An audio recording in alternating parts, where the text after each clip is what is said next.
I'm smart. I'm smart too. I am. I know. Thanks. I'm smart. I can know do what it. I'm doing. I can Smart. do it. I'm smart. Hey, it's me, Crapgamer, and this is Wednesday night, and it is Xbox Nation. We're gonna have a good show. I can tell you that right now. We got some interesting topics. Mooch, I can tell he's raring to go. He's like he's just raring to go. You can just it's a hot news week. Crap. It is right. It's hot.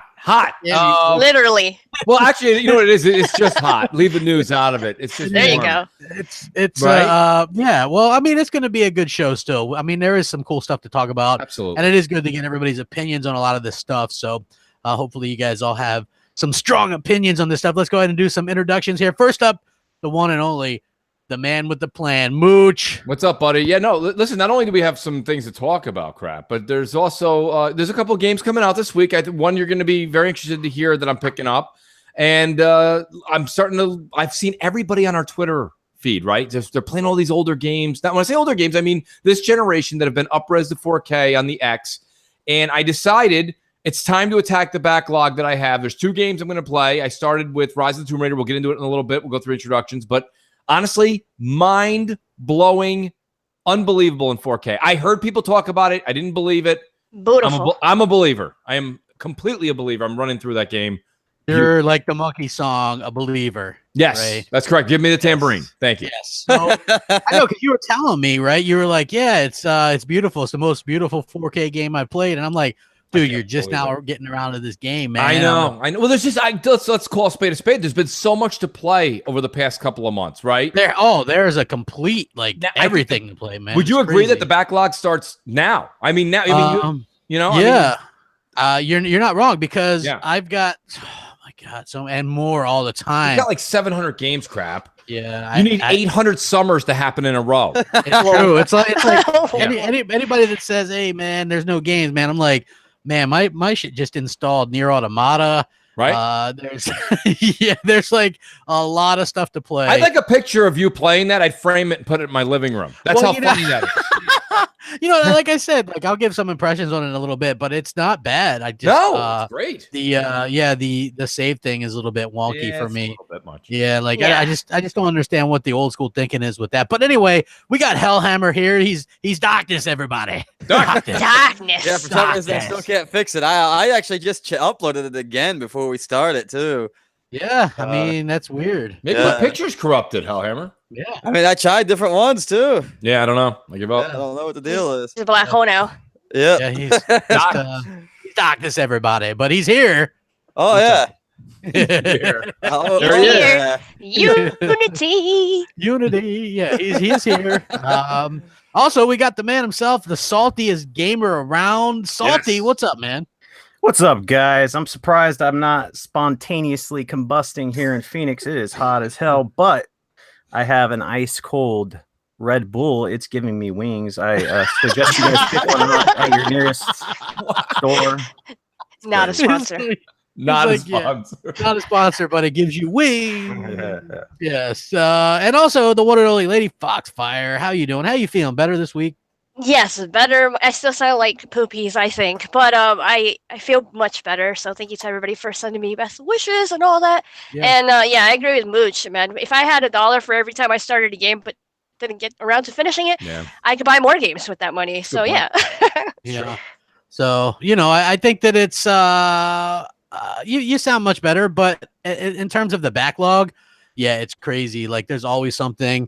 And the way you say that, you sound much better. I don't believe you. No, you do. Like last week, you sounded really, like around stuff and stuff. Like, that's me on the regular. I don't know what you're talking about. But yeah, so there's a lot of cool stuff to talk about. I wanted to talk a little bit about. We're getting some of these quote unquote PlayStation exclusives.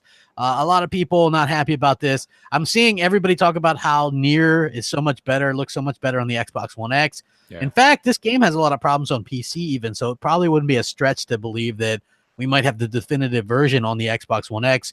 We're seeing people and the Crash Bandicoot things already coming out saying it's the best version. It's 4K on the Xbox One X as well. Just, what?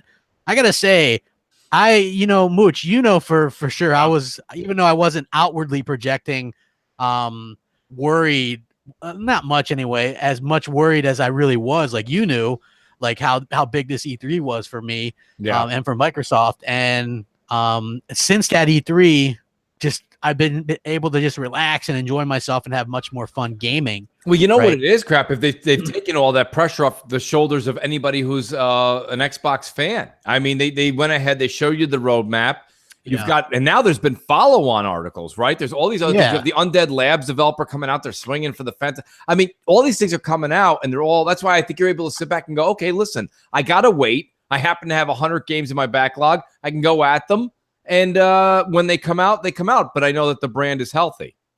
Yeah, exactly. So that's what I was excited for. I wanted to hear Phil say the things that he said, and I'm glad he did. So I started playing Nier, which shout out to Sneaky Memo. Because I mooched it from him, and that's right. I actually, you know what's funny? So Sneaky goes, I'll hook you up another time, Mooch. The person that I mooched Nier from would like to remain anonymous because he doesn't want a million texts like, hey, you got an extra copy of that? So I want to say thank you. You know who you are. He's listening. Trust me. God bless him. Hey, Millennial Maddie says now you have to wait 3 years and hope those exclusives pan out. Hey, man, that's I like to call that the PlayStation 4 plan, right? Because that's what they all did. They were all hyping up these games and exclusives that were 3 and 4 years out. And let's see how that pans out. So I'm thinking it panned out okay for them, and I'm thinking it's going to pan out okay for us. So what do you think? Rack them up. So you know, for me, I'm enjoying the game. I think it's pretty cool. Right? Like the combat's fluid, the graphics look amazing. It really, to be honest with you, the first thing I noticed was the fluidity of the controls. The mechanics seem to be just a little bit more responsive on the Xbox. I played about a quarter of it on the PS4. Nothing really to complain about. Listen, there's no secret. I don't like the DualShock 4. You prefer the X. There's nothing wrong with that. I do prefer the X. I also prefer the Xbox controller. And I think that, listen, here's the thing. There's pluses and minuses. I always say that when you buy something early, you get in early, you may pay more money, you may this and that, but you get the service of using it first. So Sony fans got to play this game first. I do think the better version of it, is on the Xbox One X, and it's cheaper. So you kind of get the best of both worlds, but you had to wait. So it's not really to say, laugh at any other side. Each side is kind of content if you think about it. They got to play it a year ahead of time. We're getting the better one now. I've played them both. Listen, it's clear as day. If you guys have a PS4 and an Xbox and you truly don't know where to buy it, you buy Nier on the Xbox. That's just, there's no debate. But it is what it is. I think the controls is what they really enhance. Crap, it plays so smooth. Yeah, it's like I was surprised by it. I didn't play it on the PS4. I didn't care to. And then with this, usually I buy everything or whatever. But this was one of those things where I'm not really sure because this isn't really a crap gamer type of game. But then I actually, so like I pulled the old Moocheroo, and I gotta say so far I'm kind of liking it. I'll have to go back to it and give it a try. But yeah, that, and I'm probably gonna pick up Crash as well. Are you gonna pick up Crash Friday? Well, believe it or not, so here's what's funny. So I had bought Nier Automata it was on sale. Remember, it's over a year old or something, something like that. So I bought it on sale a few months ago. Remember, we talked about this crap. Yeah. I bought it for $29.99 with this incentive deal they're having at GameStop. And I'm going to leave pro. Remember, why not? You might as well, if you're going to go there and do business right. They gave me $23. It was $7, right? So I got $23 to trade that back in. I have it on the X. I'm not going to play it twice. Yeah. So I trade that back in for whatever it is. They're $16 or something, $17. I ended up getting Crash. So yeah, I'm going to pick up Crash on Thursday. Yeah, I'm doing it, man. Why not? Nostalgia is a hell of a drug. Crash. It is, And here's the thing: I bought Crash on the PS4 when it came out, right? And I'll get it on the Xbox One X because why not, man? Achievements are better than trophies, and it's going to look better on the X and play better on the X. So why the hell not? And I like that the precision with my Elite controller on those type of games, so because I use the D-pad a lot for that, and I really like the precision of when you enhance the D-pad with those hookups on there. So I'm really excited. Agreed. What about any of the rest of you guys? You guys play some Nier or looking for it or Crash? Are you guys getting any of these PS4 exclusives? I'm doing the Dr. Evil quotes exclusives. These List War exclusives, they're getting smaller and smaller, folks. I mean, pretty sure It's gonna just be like soon. It's just gonna be like hardly anything left on there. Just true. I heard people talking about No Man's Sky this morning, so that was No Man's crazy. Sky. Mooch can hardly wait for that, man. Yeah, I bet. Standing outside GameStop right now. Oh, We're just waiting. Yeah, Yeah. I can see. I can imagine that Mooch down there at GameStop. Hey, man, I want that. You know what's funny, Mooch? Yeah. You and I both talked about that. We were like, you know what? I hate to say it, but the new version of that, the complete version, sounds pretty good. Well, listen, this is what the guy is promising. And I got to be honest with you, very few times this generation have I felt bad for a developer or something like that. I actually do feel bad for Sean Murray. I mean, he came out. Biggie, 20. Nice, He's just buddy. because I'm still cracking up from crap freaking out on him. Yeah, he wrote me on Xbox Live. He goes, I'm still laughing, and I've watched that scene now 6 times. And I was like, that was the best $20 you ever spent. Oh yeah.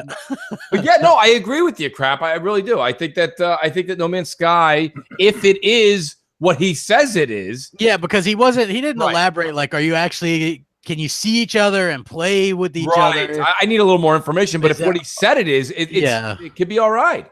Exactly. Supposedly you can. And I know a lot of people, a few people in the community who are looking forward to trying it now, more so because it has more content. And like same thing with all these games. If you're saying like, near plays better, all this stuff. And yeah, nostalgia. So people are just going to get crashed because of nostalgia or whatever. Maybe they didn't have a PlayStation. So for all those reasons, people, I think they're going to go out of their way and check it out for the Xbox. For me, out of all those, I guess Crash because of nostalgia and my niece and, just have it in the collection. But I don't really care for the other games. Maybe I'll try Nier, but I doubt it. I think Tim bought it, and it's digital, right? So let me ask Fox a question. I think a lot of people, now that Fox is part of the show, a lot of people know Fox. Well, you're welcome. It's not my show, but that's like, you know what I mean? That's great with somebody who is not at the house that was invited you. Is like, just go ahead in the fridge and help yourself.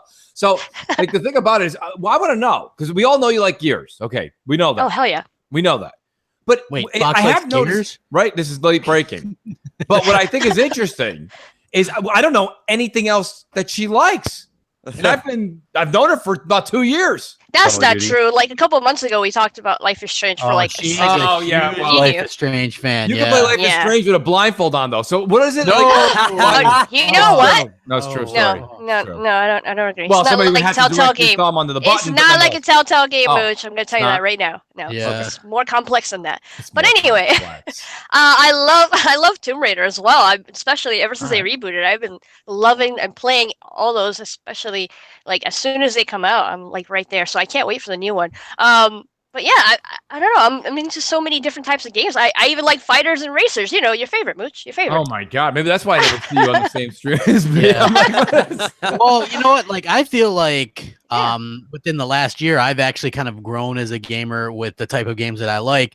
A little bit of everything. Like I've always kind of liked Call of Duties and stuff like that, and the Forzas and Halos and Gears, of course. But I would say that where I was a real staunch like hater of a lot of indies and stuff, one of the best games that I played this generation was Firewatch. And people look at me like I have 3 heads when I say that, but it is doing that right now. It's really good. I think Hellheimer started playing it and he was liking it too. It was really good. I just haven't had a chance to pick it back up because I just been busy these past couple of weeks. You could beat that game in about 3 hours, and it's really good. I enjoyed it. Thanks to like Foxy and Luca, I got into Life is Strange, and I beat both of those.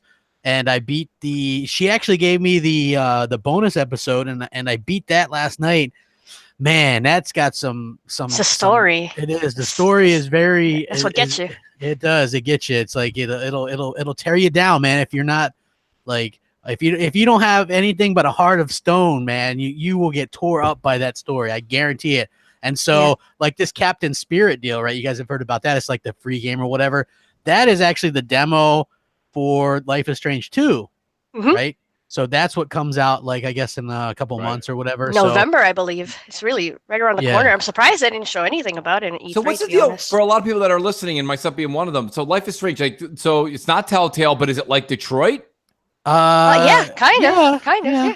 It's just, it looks like a Telltale game. That's the only difference. It doesn't look like a high-quality game like Detroit, but it's the story, it's the narrative, it's the characters, it's the world that you're playing in. And yeah, it's the choices. So yeah, I guess it's more like a mixture of those two games.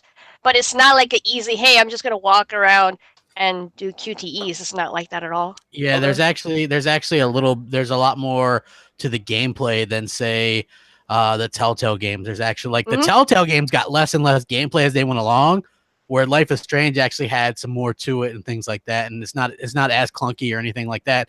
And like she said, it's a lot with have to do with the narratives and things. So I got into that like Nier. I'm giving that a go. That's probably something that I would never even try before, you know. So Salt, is that your bag? Yeah, speaking of Nier, have you guys seen me on social media? I've been trying to mooch that so hard. The hardest possible. The floor is yours. Yeah, I was tweeting Square Enix. I'm like, how many retweets do I need? And that didn't work out. They didn't get back to me. They're like, yeah. They're like, yeah, screw this guy. But yeah, Nier looks awesome. I was watching Digital Foundry's analysis on it, because apparently the game struggles on PC. They were saying they had like a Titan. The PC version. The PC version does struggle, because I bought that a long time ago. It was like on super sale or something. You know, PC games are cheap. So they struggle. They're like, how? Because it's listed as true, like, I don't know, not true 4K, but 4K. You know, with the games list, like Nier's there, and they're like, how is this possible that it's 4K 60? Because on the Pro, I think it's just 1080p. 1080p, yeah. So it's just kind of a huge bump, and they're saying they're doing some kind of magic behind the scenes, but it still kind of has some issues. But it is the best place to play if you're going to play that game. So it's definitely up my alley. As far as Crash goes, I'll probably pick that up on sale for my kid. And then what is it? No Man's Sky. Don't give a shit about that. What's the release date on that? I don't know. I'm not sure. Is there an official date? I thought it was summer. The summer, July. Yeah, something like that. I think it's coming out kind of soon though. So yeah, Crapgamer can play some Crash Bandicoot on Xbox now and not beat any of the games. Hey, you know what? That first one, nobody can beat that. I beat it. Oh, okay. Well, I don't believe you. First of all, but second of all, trophies. Okay, I still, man, I think that there's a little something funky going on with that. I'm just saying that first one, impossible. You're just bad at platformers again. I'm amazing at platformers. I don't know what you're talking about. Do they have a level of difficulty scale on Crash? No, it's just play. Yeah, it's just rough, man. It's just that sometimes that game is. But I will say, I could get the level of difficulty is it murders Crapgamer. So I've never played the game, but it kind of looks like Temple Run to me on the mobile game. Is it similar to that, or you never played Crash? What? No, I don't. I don't have a PlayStation. You know, I've never had one. So. Oh, okay. It's more of it's hard to explain. It's hard to really put it into like compare it to another game, because it's a platforming game, like a 3D platformer, but they're not like it's not an open world 3D platformer. You go into the level. You play through it. Linear. There's some of the there's like some of them are like where levels where things will chase you, and then on some of the newer ones they change it up a bit with some of the things that you can do in there, like ride different vehicles or whatever. So like it's interesting. It's actually pretty well done, to be honest with you. I'm actually a fan of that series. I was I was a PlayStation dude back in the day. I had a PS1, so yeah, good stuff. Good stuff. You know what? I do want to talk about something that's kind of grinding my gears, if you will. Yeah. So this kind of leaked out, and I'm interested to see how you guys feel about it. And that would be this keyboard and mouse stuff, right? Oh yeah. Like here we go. Okay. I'm just saying, okay, because a lot of people are like, crap, you're always talking about this. But here's the thing, because everybody swore up and down to me that Microsoft would do the right thing with it, and they wouldn't allow keyboard and mouse versus controller and all this stuff. But now it's like they're all for keyboard and mouse versus controller, and they're just like, you're gonna be playing mixed. And they're just like, they gotta be able to distinguish the two and keep them separate, because it does say that with these documents, right? It does say that, hey, we can detect it, but we advise you guys to monitor keyboard and mouse versus controller and see how it does. Right. So to me, it sounds like they're like really kind of opening up for it, like, hey, there should be it. And then they left it up to the dev. so Dev can see the difference and actually make it so only keyboard and mouse go with keyboard and mouse, and not accidentally go into a different lobby with controllers. Supposedly they have all those tools in place, but isn't this kind of like old information that was late, not recent, right? It was like from April or something. Yeah, this is like, it was beginning like of the year. yeah, like, so this was already supposed to take place. This XDK and stuff was already supposed to take place. So one of two things must happen. Either Microsoft is backing off a bit on this because there's a bit of an issue with possible cheating and things like that, or just for some other reason they aren't ready for it. Now, I get that a lot of people are like, hey, crap, it'll bring a lot more games to Xbox. Like, I guarantee it. Gears Tactics, we'll get it. We'll get all these PC exclusive. We could get World of Warcraft on Xbox. And I'm thinking, well, no, because if you read these documents, it says every game on Xbox has to have controller support, right? So just because you would get keyboard and mouse support on some games doesn't mean that they could forego controller support. Because they can't forego controller support, because then you have people out there who would go out and buy a game and not read or research and be like, whoa, why can't I play this? Well, you know what go ahead. I was just trying to figure out where it says about the controller support. Like, is that just a policy? Like, could it be changed? Because I don't know, man. Just the way that they're moving with, gaming in general, I think that they might change that policy. I don't think it's just set in stone. There's a ways to actually, if you want to do a belt and suspenders crap. I mean, this is not what they would do. Belt and suspenders. Yeah, right. You like that?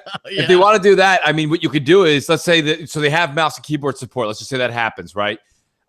They do right now, but like to the ultimate degree. When you go to purchase, let's say, WoW, right? World of Warcraft. When you go to purchase it, it would be available digital only, and you'd have to have your mouse keyboard hooked up and purchase it using that. My point being is, if you go to use controller and hit buy, it'll say, it'll prompt you, do you have a keyboard and mouse to support this? And if you say no, if you say yes, then buy it and beware, dude. Tough. But if you say no, then it'll say must plug in keyboard and have access to keyboard and mouse, and then you can purchase it. What it does is it's signifying, basically it's your signature. So what I'm saying is that's just me coming up with that on the fly. I'm sure they have a much better system than that. But there's a way, like Salt's saying, listen, it's 2018, folks. I get what you're saying, but I mean, let me just say this though, right? So people do still buy games at the store, right? Right. And so you go to buy it there. You go and buy your Xbox game and you take it home and you can't play it because it's only keyboard and mouse. Like, I don't think. I get what you're saying, but when you buy an Xbox, it comes with everything you need to play, right? Your controller. It doesn't come with a keyboard and mouse. So, well, let me ask you a question, Crap. There's VR only games, right? I could buy a VR game right now. I don't have a VR headset. Yeah, and then it says VR compatible or whatever. But no, digital. There's digital only VR games. I play a lot of FPS, and it's interesting how many people actually use mouse and keyboard already. The numbers are high. Like, if you go into competitive Overwatch or competitive Siege, you can just tell, like, when people are using mouse and keyboard. So it's already going on behind the scenes. There's a lot of people that feel like, hey, if this is instituted, on a level where Xbox is promoting it, it's going to ruin gaming as we know it. But honestly, it's happening already. It would just kind of standardize. Probably 75% of the people who are interested in using a keyboard and mouse are probably already using it anyway. It's just making it easier. Just it makes it so that other people may try it as well. Yeah, I think you guys are bringing up good points. I would say more rather than be worried about the consumer who doesn't realize they have a keyboard and mouse buying a keyboard and mouse game. That's a them problem. Like, you ever see somebody buying a pet rock? You're like, dude, you're an idiot. All right. So, like, I'm not worried about that guy. He wants a pet rock, take the pet rock home. My whole thing is that, like, my concern would be that I think that they need to make it clear that when you have keyboard and mouse hooked up, you are in a certain lobby, because it's not fair. I mean, you're gonna trounce the controller dudes. So I mean, it is what it is. That's what I would say is concerned, and I think they're aware of that. They're trying to knock down as many barriers as possible when it comes to gaming. Microsoft's talked about, they don't care if you're gaming on mobile or PC or Xbox. It's just, this is just another way to do that. And then just look at the possibilities that would open up if, you know, you did have support, like you were talking about WoW, like how many people play WoW, and then you could bring over some of those customers and let other people partake in some of these games that they wouldn't be able to, you know, play. And I don't know. I think it's interesting, especially with the crossplay situation going on. So I so far I've had nothing but problems with the crossplay stuff that I've seen. Just even in stuff as lame as you know, Sea of Thieves, right? I've been subjected to like the cheating that goes on in that with the PC crossplay and stuff. So I'm not. They I'm need not a freaking switch. They need an on and off switch, or you know, toggle for you could have a choice to be there with that or not. Yeah, exactly. The way that Nintendo does it in Xbox with Fortnite is probably the best way to do it. You know, you can opt in if you're playing with someone on the PC, you know, like it would be like if I invited my PC buddy over, then we'd play against, you know, cross PC Xbox. But if you're in an Xbox lobby only, then you just play with Xbox. I think they need to do that with Sea of Thieves. Yeah, they're doing it perfectly with Gears. I mean, they have it's right there in front of them. All they have to do is put that and apply that to other games, because with Gears it's perfectly fine. I mean, even though I saw like 5 guys since they've added crossplay on there, I could choose to turn it off or on, and most of the guys you could tell when they're on PC. When you know there's a guy on PC in your lobby, most of the time he's far away sniping or using a Lancer. He's not gonna get up close to you, because they're better from far. Or as I like to call him, a Battlefield player. Go ahead. Okay. Nice.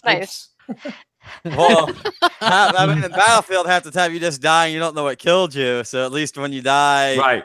How do you not know? How do you not know? It tells you. You know, Hellhammer. It's usually a propeller. It flies over your head. It literally shows you what killed you. It literally shows you. You guys don't play it that much anyway. It's fine. You wouldn't know. You wouldn't Come on, man. It's not. However, likes Battlefield. I don't know what. I do like Battlefield.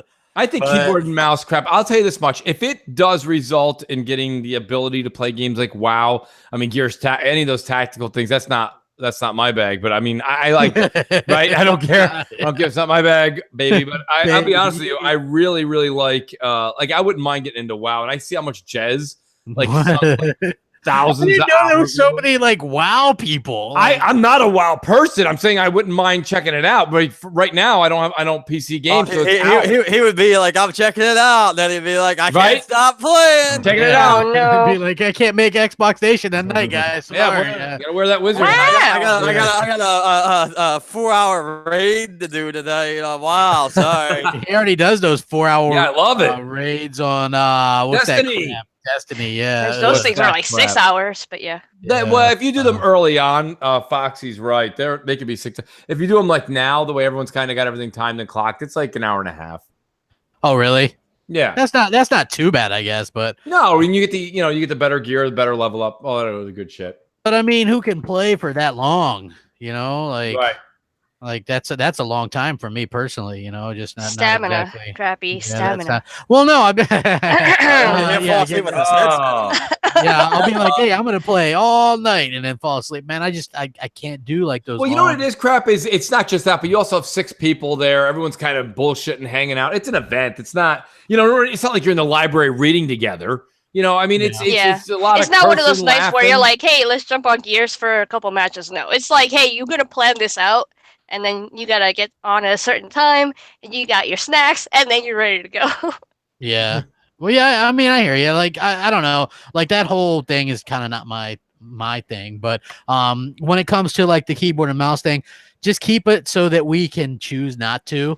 Yep. And I think that's. I'll be buying me a super high-end keyboard and mouse. Jesus. Like I have to believe that if people really were that into keyboard and mouse, they just play on PC anyway.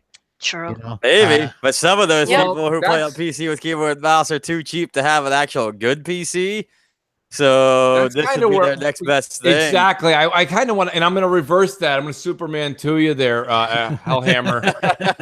What I'm going to do is I'm going to tell you, I think it's Microsoft is very quietly making Xbox, I mean, it's no secret. Everybody knows, they want it to be the open platform. They have no rules anymore. Do you see the developers that are coming on? They're like, we told Microsoft we had thousands and thousands of demands. they met them all. You're like, what? Like, what? Did you say all of them? Yep, 100%. Did you see all the people from Ninja Theory? They're like, 100%. They're doing that Jack Nicholson head nod up and down gif. They're just like, yep, we got them all. And I'm like, they don't care. And that's the thing. That's why people on PC like PC so much. They're like, it's just an open platform. Everything goes. Everything goes. You're on your own. And I think Microsoft's like, wait a minute. Everyone in the world likes that open door policy, devs, gamers, etc. Don't get me wrong, crap. I understand that there's definitely folks like you, but that's becoming the minority. So Microsoft is really just opening all the doors saying, listen, you want to play with this thing? We'll let you do it. You can do it. No problem. Here you go. So I think it's Microsoft kind of very slowly and quietly walking into the PC world even further than we thought they would. And listen, there's nothing wrong with it. We're already there. They've already crossed the threshold. So it's nothing to freak out about. Well, it's nothing to freak out about. Like you were there when we played Sea of Thieves and that shit happened. I mean, that's not exactly fun. Hey, look, man, I got news. Crap. It goes back to the pet rock thing. Listen, I got news for you. If they want to allow it and the game ends up being compromised for one reason or the other, I'm out. And I haven't gone back. I really haven't gone back since that first month. And I don't see going back. And I can't blame the crossplay 100%. There's other reasons I really am not jonesing to go back to Sea of Thieves. But one of the reasons is the fact that happened 2-3 times and they really haven't addressed it. They really Joe Neat did address it. He says, they've heard of a few allegations and they're possibly going to be concerned about maybe potentially looking into it to see if there's maybe any, possibly potentially address it. They hear the feedback. Yeah, listen. Yeah, right. So I mean, yeah, there is that. That was the equivalent of Sony their answer and rebuttal back for Fortnite. They're like, we hear that you guys want crossplay, but have you heard that we sold 80 million units? I gotta go. You know, I was like, what? Yeah, we heard you. Thanks. Yeah, we're the reheard you console. If we don't quick, let's get Boys and Yoshida to talk about how they crossplay. You know what Microsoft should do if they have any balls? Get Reggie and Phil to do a little this is how you crossplay deal with a Switch and an Xbox. Holy shit, that would you could charge for that commercial. You could. That would be funny as hell though, don't you think? Yeah. Like that would be amazing. I would absolutely love that. I think I would be I agree. Very good. I would pay for that, man. Phil is sharing those memes in his alternate account. But he wouldn't do that with his own. I'm sure he is. So, speaking of the crossplay thing, Sony actually came out with another bit of information today. Sean Layden addressed the matter, saying they're listening to the feedback and are looking at a lot of possibilities to make cross-platform play work. This is what he said in a tight Crash Bandicoot shirt. We're hearing it. What the fuck? He said we're hearing it. We're looking at a lot of the possibilities. You can imagine that the circumstances around that affect a lot more than just one game. I'm confident we'll get to a solution which will be understood and accepted by our gaming community while at the same time supporting our business. Yeah. Wow. So yeah, Sum that up. It's all about the money. Yeah, I mean sounds like it's all about the money, all about the Benjamin. Sounds like a maybe possible. We'll see. We'll look into it. I don't know. Yeah, that's what that sounds like to me. It doesn't sound like they're very committed. I'm surprised he didn't just outright say, "Hey, we already do that with PC. We already crossplay." Well, they've said that previously, which I thought was funny, right? But I think that it is kind of ridiculous and I don't even think so much as the crossplay being the issue as say, the cross progression and losing your stuff. Yeah. Mm-hmm. Yeah. I think that's the main problem. Yeah, that's the real issue in my opinion. What about the children? Wasn't that the original argument? How do you think of the children? What about the children? I don't know. I think that Microsoft has nothing to lose, and I believe Phil when he says stuff like, hey, we're in it for players, and it doesn't matter if we're winning or losing, we'd still do this. Why wouldn't he? This isn't Don Matrick. Right. This is a different Microsoft where they look at metrics as monthly active users as the important thing, and that gets you more monthly active users. So in the port, that's what's more important, and so that's what you would probably be more likely to see. And I think that's what we're going to end up seeing here with Microsoft in the future. So just that does not instill confidence in me that we're going to see crossplay. But wouldn't it be weird if they come out with crossplay with the Switch, but not Xbox? Yeah. But again, I wouldn't be surprised if they did that. But yeah, that's weird. I don't, it's funny. Weird, yes, but I'm with Foxy. That wouldn't surprise me at all. Mm-hmm. Yeah, I mean, wouldn't it be impossible now that the Switch does crossplay with Xbox? Because if you open it up with Switch, then you'd have to do it with Xbox. It's like, well, I mean, look, they have crossplay with PC, yep. and Xbox has crossplay with PC, but they don't have crossplay with each other. Rocket League, specifically that game. Yeah, Rocket they League both does that too. have crossplay with PC, but they don't play together, which I'm like, what? Yeah, and in fact, Rocket League has crossplay with Switch and Xbox as well. Yeah, no PS4. So that is weird. And that's just how Sony is. Like, I get it, they're winning. They don't really have anything to kind of you don't need to do any of that when you got 100 million consoles sold. They don't have 100 million consoles. So what the hell are you on? Why would they don't every time Hell even need to worry about getting those 14 million Xbox users. Every time I see Hellhammer trolling, I see him like hiking his pants up as he says that fact. He's like, 14 million. He's like, every week the numbers. It might be about 18 now. Who knows? Wow. Yeah, 18. But get the hell out of here, Hellhammer. You don't know what the hell you're talking about, man. You crazy ass. 14 million. Troll hammer. That's your brother. Jeez. I know. Well, no, trust me. I know this dude will get in. He'll say stupid shit like this all the time, right? And then he'll be like, "Yeah, the X-Bone." Like, he does do that. He's like, "Yeah, it's got no games and stuff like this," and he'll just screw with me like to no end. And sometimes I'll bite, but for the most part, I don't.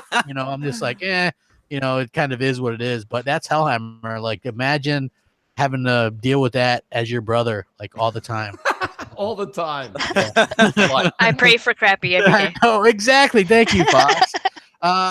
So the gaming media actually being positive about Xbox and its future. I saw a GameSpot article that said Xbox's future looks pretty damn good.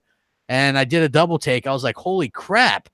What's all this? And they're not the only ones. You got all these other sites talking very positively about Xbox as well. Mooch, what do you think, man? Because you're big. I mean, every news outlet has you blocked. So I mean, no, actually, they don't. Only IGN. But no. Hold on. Cliffy B. He's not a news outlet. Game Over, Greg. Broken down developer. Listen. Damn. Damn. What I was gonna say was, I think it is what it is, but no, I don't know. I think the media blows with the wind. It happens in games. It happens in sports. I mean, you go back when we were all younger, they were making fun of the Clippers. They're making fun of the Wizards. Then all of a sudden, those two teams got hot for a couple years back, and they were like, "Oh my God, I can't believe it. They're great." Like Golden State. Sports. Sorry, sports. But I mean, Golden State was not great, a while back, and now they're not going to be bad for quite some time. So what happens? The media just shifts. So you're going to see some media shift, but you have to remember something. You can't just look at 2 or 3. This is what I say to people all the time. They're like, "Mooch, what do you think of?" Now the media likes them. No. They don't. And if you actually read into it, they're reporting because they have to report on what it is. But when you saw the love and admiration that went into it from Andrea Renee, Greg Miller, and all these people, and they love Sony. So they took a good news article and they just loved it. And they're like, let's talk about it. Let's do a breakdown of this. With Xbox, they're kind of like, Xbox doing pretty good, aren't they, Andrea? Yeah, actually, it wasn't pretty bad. Pretty good, Greg. All right, next subject. And it's like, all right. I mean, you can tell it's just very cold. It's very quiet. It's like you pay their respects and they move on to the next article. And that's the difference here. Because listen, we saw the love and admiration the media has for Sony. That wasn't just a good article. That was a good old boys club. You know what I mean? That was just, let's get around and hug Sony. They did that for a while, and that's fine. They have their preference. We have our preference. I'm not going to take that away from them. But then when they write an article like the Xbox One X, wow, there's some true power. I'm not going to do a triple take. They're just reporting, wow, this Xbox has true power, news at 11. Like, that's what they're doing, right? And then 2 minutes later, they're like, boy, I'll tell you something right now. I love that moss. That moss for VR. Woo! Man, let's talk about it. You know, they move right past the exit to power. They're back in the moss. So I mean, my whole thing is that like when everyone sees this, remember, the media is a business, so they're gonna blow with the wind here a little bit. But what I ask people to do when you're watching the shows on Polygon and Giant Bomb, when you see them and they are having a positive headline, watch the show. Watch the show they do, because you'll see that they really don't like the Xbox. They're just saying that the Xbox is doing what it's supposed to be doing right now. Right, they're doing all right. You know what I mean? It's like the weatherman. Tomorrow's going to be nice in San Diego, right? Tomorrow's going to be nice. It's always nice in San Diego. You know what I mean? Of course. So, I mean, like, they're just reporting what they have to do, and then they just can't wait to get back to their subject, which is the PlayStation. The minute anybody pays any compliment on Kind of Funny to Xbox, there's somebody on the panel's like, well, they are winning by another 45 million consoles, Craig. And they're like, yeah, no kidding. So, you know, it's almost like you can't. You saw as well as I did, though, Larry Herb stick it to Game Over Greg. He did. He stuck it to Game, and I have to say, bravo, Larry. Yeah, I remember because I told you about that. He took his gloves off. Would you say? He did. He took his white gloves off.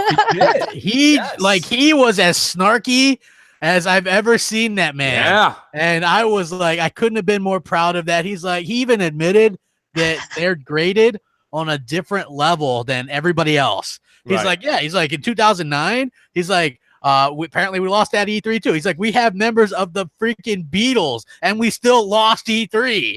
You know, it's like, it was crazy. He's like, we're always graded by a different, judge of everything when it comes to the media and things like that. And he was just like, he was zinging Greggy, man. Like Greg didn't have an answer for him at all. What's better than actually what Major Nelson said is Greg's response, because Greg was like, I mean, like he got caught with a deer in headlights. Think about it. Aaron Greenberg, when he did an interview or he sat down with those guys, you know, those guys are all the PR guys and this and that. Like Larry doesn't do a lot of those. Yeah. Larry, like he gets, you saw the way he talked to Angry Joe. Remember at the Xbox launch, like that whole thing. Like he backlashed at Angry Joe. He backlashed at Greg. Like Larry doesn't really take that. So I mean, that's why, you know, I was shocked. I think somebody probably at Microsoft asked permission. They were probably like, yo, do you think maybe should Larry really do that? Like, yeah, go ahead, Larry. By the way, it's the end of E3 anyway, so say what you want. He was like, really? You know? Loose. So yeah, they did cut Larry loose. They did. And I loved that though. I thought it was an epic thing, man. I really enjoyed the hell out of that. Yeah, and that was a sight. Yeah, it surprised me, man. I was like, damn, you know. You told me, you're like, watch this. And I'm like, all right. And I was like, wow. I did not see that coming. Exactly, because Larry actually won some respect from me, you know. Just he did. Me too. No, me too. Yeah. Absolutely. Exactly. Absolutely. So we'll take a picture with you. No, probably not. Larry, don't touch me. Herb. He's like, hey, it's me, Xbox Nation, Xbox Nation, Xbox Live, Major Nelson.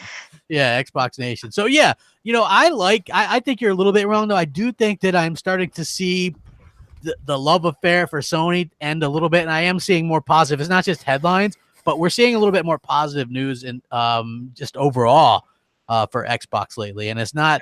Oh no, I'm surprised they're not spinning it. Positive news from Xbox. They didn't sell the brand today. Yeah, I mean, look, here's the thing, right? Like that, everybody's like, what? Well, before E3, this was the headlines. Why is Microsoft even worried about another Xbox?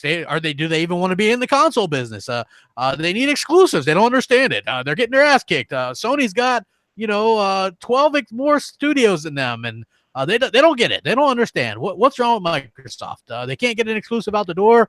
Is Phil Spencer the man? Are they going to be a streaming service? Are they going to do this? Well, Microsoft answered all that at E3, and so what else can you say? Like honestly, they answered just like a lot of people. I think it's perfectly fair for people to have a concern about Xbox before E3, but I don't think that any of those are valid anymore, just to be completely honest with you. Like none of those are. You said it yourself, Crap. It's not the hottest news week, right? So you take E3. Sony showed the same 4 games, which I loved them, but in all honesty, they showed those. They've been talking about those games for a while now in the media. So what's the new thing that came out of E3? That's the 5 new studios. Yeah. Phil Spencer's 2 unbelievably in-depth and candid interviews he did after E3, and the fact that he mentioned new consoles are on the rise. And that's news. That's news. These guys, we do this 3-4 times a week for 2 hours. They're doing that, 7 days a week, 24 hours a day. So, I mean, realistically, these guys, that's the news right now. And Microsoft, we said this on MNC Mornings, like no joke. Microsoft is doing everything they can possibly do to be good press. So they're basically giving the media no ammo. Yeah. So when you say, they used to say this and that about Xbox when we used to claim all that stuff, Microsoft was shooting itself in the foot weekly. So now they're not. Now they're doing everything pro-consumer. You're like, well, I don't like Microsoft because, they let me share my games with my friends and I can play across other Damn those platforms. handsome devils, right? They're almost giving me games for free and it was like, well, all right, I guess I'm out of ammo. Microsoft's doing all right. It's like, that's the whole thing. So I'm not saying that what you're seeing with your eyes is wrong, crap. What you're seeing with your eyes is absolutely correct. All I'm saying is just look a layer or two deeper than the skin. I was born tonight, but not last night, dude. So trust me, I get it, man. Yeah, you know this. I'm talking to you, but I'm talking to the audience too. When you see a headline, you got to dive a little deeper than the headline. I'm trying to be optimistic about it because we've gotten the short end of the stick so much this generation, right? Crap. So wait, but short end of the stick or not, those people that are diehard Sony fans in the gaming media, do you think just because Microsoft has a more powerful console, they're like, that's it, switching teams? No, they're not. Same way you wouldn't if Xbox gave up. You still said you were going to ride Xbox to death. So you're. Well, no, I said I would ride them this generation. Right. And then Sony. Listen, Sony's going to have their PS5 in their defense. Sony's going to have a hell of a console next generation too. I think the specs are going to be equivalent for the most part. Yeah, and it's going to come down at that point. Like this generation should have been. It should have been about games day one. But the first 3 years was occupied with power. But I guess in one way, you can look at that as a negative or a positive. Now we've told the platformers that we want our consoles to at least keep up with the PCs. Yeah. So in essence, what was an awful beginning to this generation has turned out to be quite the positive because now you have Sony and Microsoft with these, Ryzen rumors and make sure that we're going to get 12 to 14 T-flops. I mean, all this stuff is coming because us, the consumers, were adamant about power. So, I'm trying to, you make lemonade out of lemons here. But I mean, that's ultimately what we're getting out of this. So, I mean, Sony's going to have a great console and a lot of exclusives next generation too. So what it's going to come down to now is Microsoft going out there. They bought their studios. They're coming full force next generation. Next generation, you're really going to see a heck of a boxing match. You're really going to see a heck of a boxing match. Yeah. Power is going to be equivalent, and it's going to be studio versus studio. That's what we grew to love even in the 80s and 90s with the true console wars, right? Nintendo had an amazing first party like they still do, and Sega went and bought a lot and tried to compete, and that was what it was all about. The consoles were pretty equivalent on strength for the most part. Yeah, hey, we got over 530 some people watching. Hit the like button, appreciate it. Anybody else got anything on this? I mean, interesting stuff. I think it's awesome. I wouldn't take it at face value. Like as soon as I see a great article, it doesn't mean that I'm going to see another great article from them next week. It might be something else, fuck you. Microsoft doesn't want you to have VR or something like that, Yeah. Microsoft is forcing you to download 4K assets. They're forcing you. Yep. Yeah. I feel like a lot of those articles are just clickbait because people are so used to seeing negative. Well, you know what? The positive is like that old meme, and I know Mooch has seen the one that was made that was floating around out there. I made this one years ago because it was a popular one. I just kind of ripped it off. But where Bert and Ernie are in the bed and it's like, what? Crapgamer made another positive Xbox video. Let's go. You know what I mean? It's like, I think that's probably works very well because when these sites do a positive Xbox video, you're going to get the Xbox fans going, wow, and the Xbox fans are going to go there. But you're also going to get the PlayStation fans that are going to go there and go, no, that's not true. That's impossible. Was that your Luke Skywalker? Yeah, oh, wow. I went halfway for the You Luke did Skywalker. go halfway there. I heard it. I didn't go full board. That's not true. That's impossible. Yeah. So, yeah. I mean, sorry, guys. I can do better, I swear. I think it's great because obviously, like, how else can you, counter all the great news that we got for E3 on both sides or whatever. So they can't say anything bad. So these articles are here for a reason. Now, it doesn't mean they're going to be there next week. So that's all I'm saying. I think it just comes down to money for these guys. They know that a negative Microsoft/Xbox article does very well. I've heard that from people behind the scenes. You know, it gets people, it generates money, and when they're struggling, they do that. So I think the news has to be like extremely popular on the side of Xbox for them to spin positive, articles and stuff like that, and then they'll go straight back when they need that money. So I can hope. I always hope that this is the time that, maybe something changes, and like I try to be that optimist about it.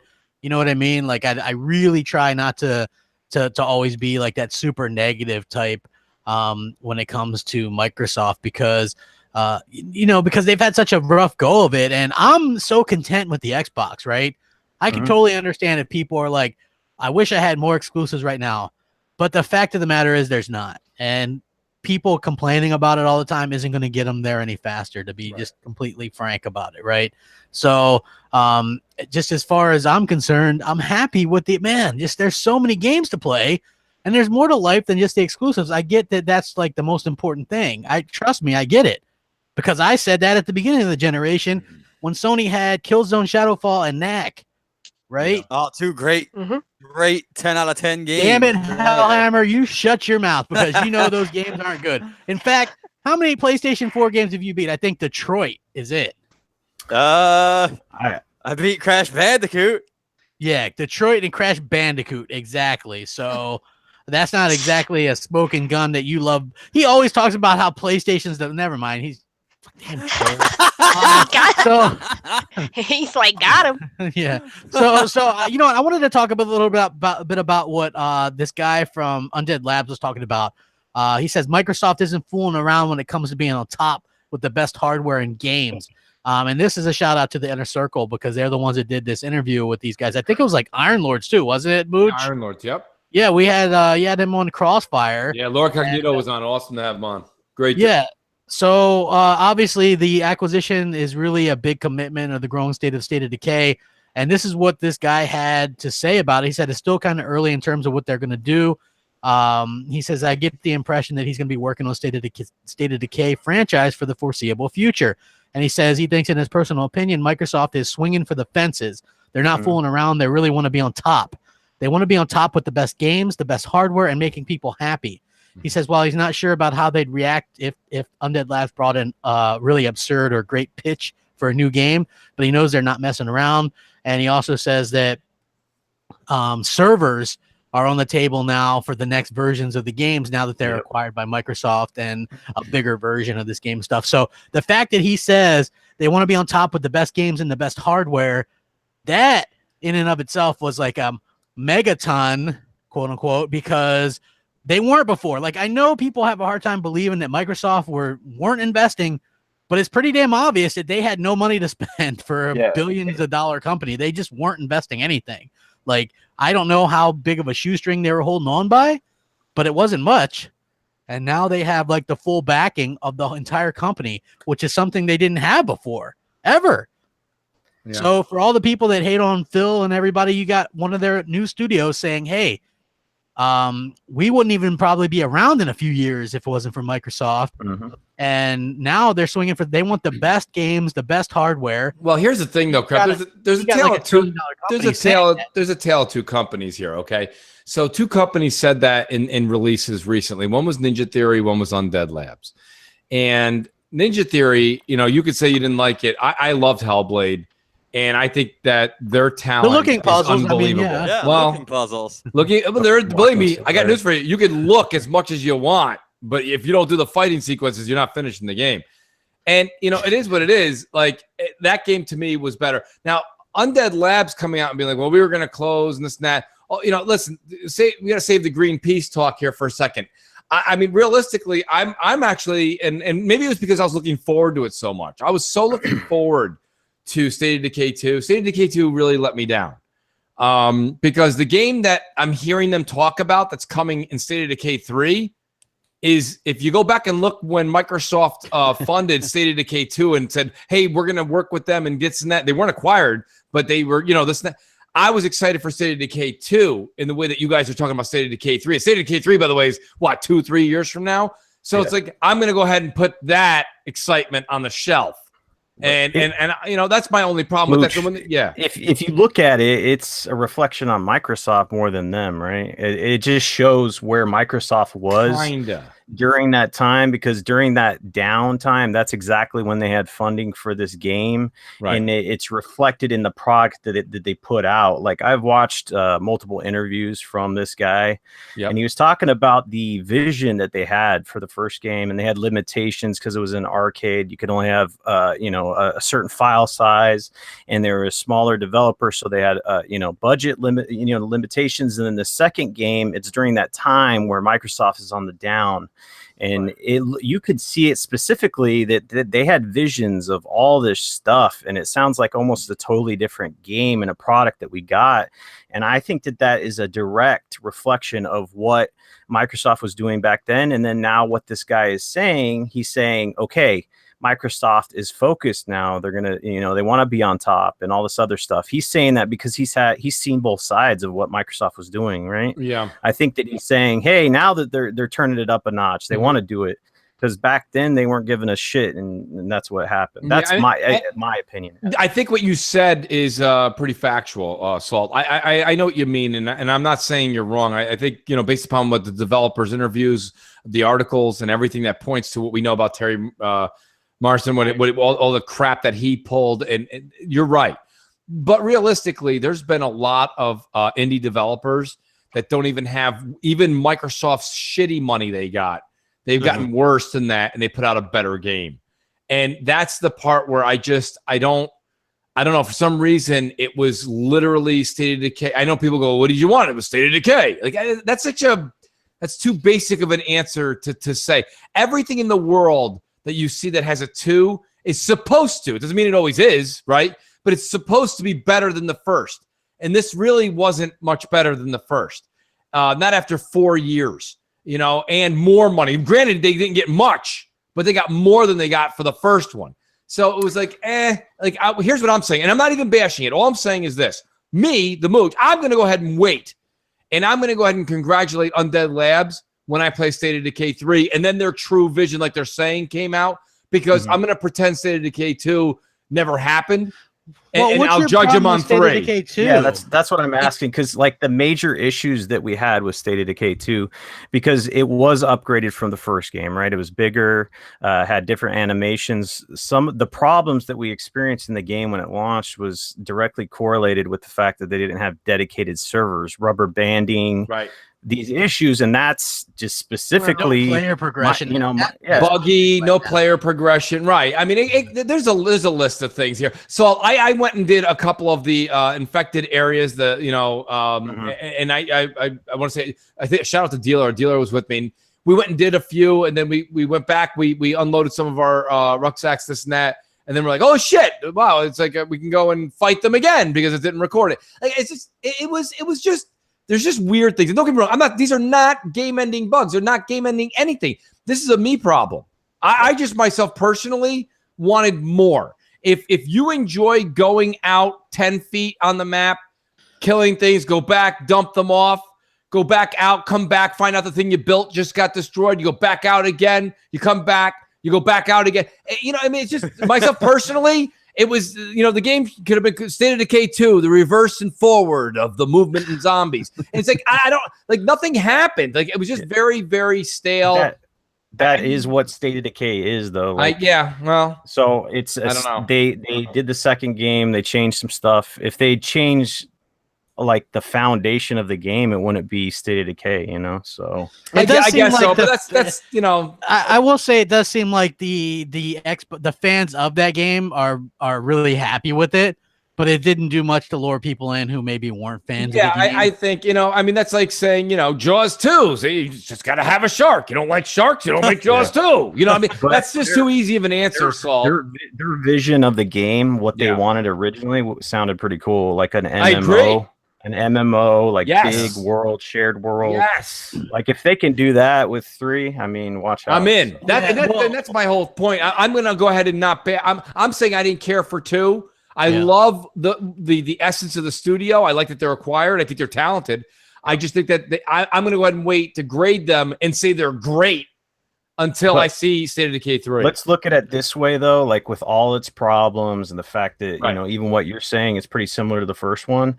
Just look at the sales for that game. It shocked me, actually, to see MPD numbers and see State of Decay up there. Like, I had no inclinations that this game would even be top 5. I didn't think it'd be top 10 to be top 10. Yeah. It goes to be honest, and I like the game. Yeah. I mean, I'm going to be devil's advocate in here, Salt, but you do have to realize the end of May, we just said it in the beginning of the show. We're all running into our backlog. There's really no competition at this Detroit point.